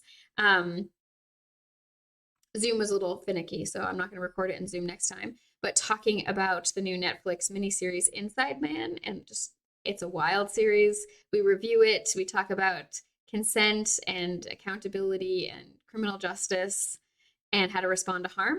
We have a lot of other good articles on here that you can get access to. And you also get access to our Discord. We're going to do some watch parties. I'm figuring out how to do that through Discord. It seems like a great time, and we'll have fun together. And otherwise, I hope you all have a really good rest of your day. And I will talk to you in the new year. Bye.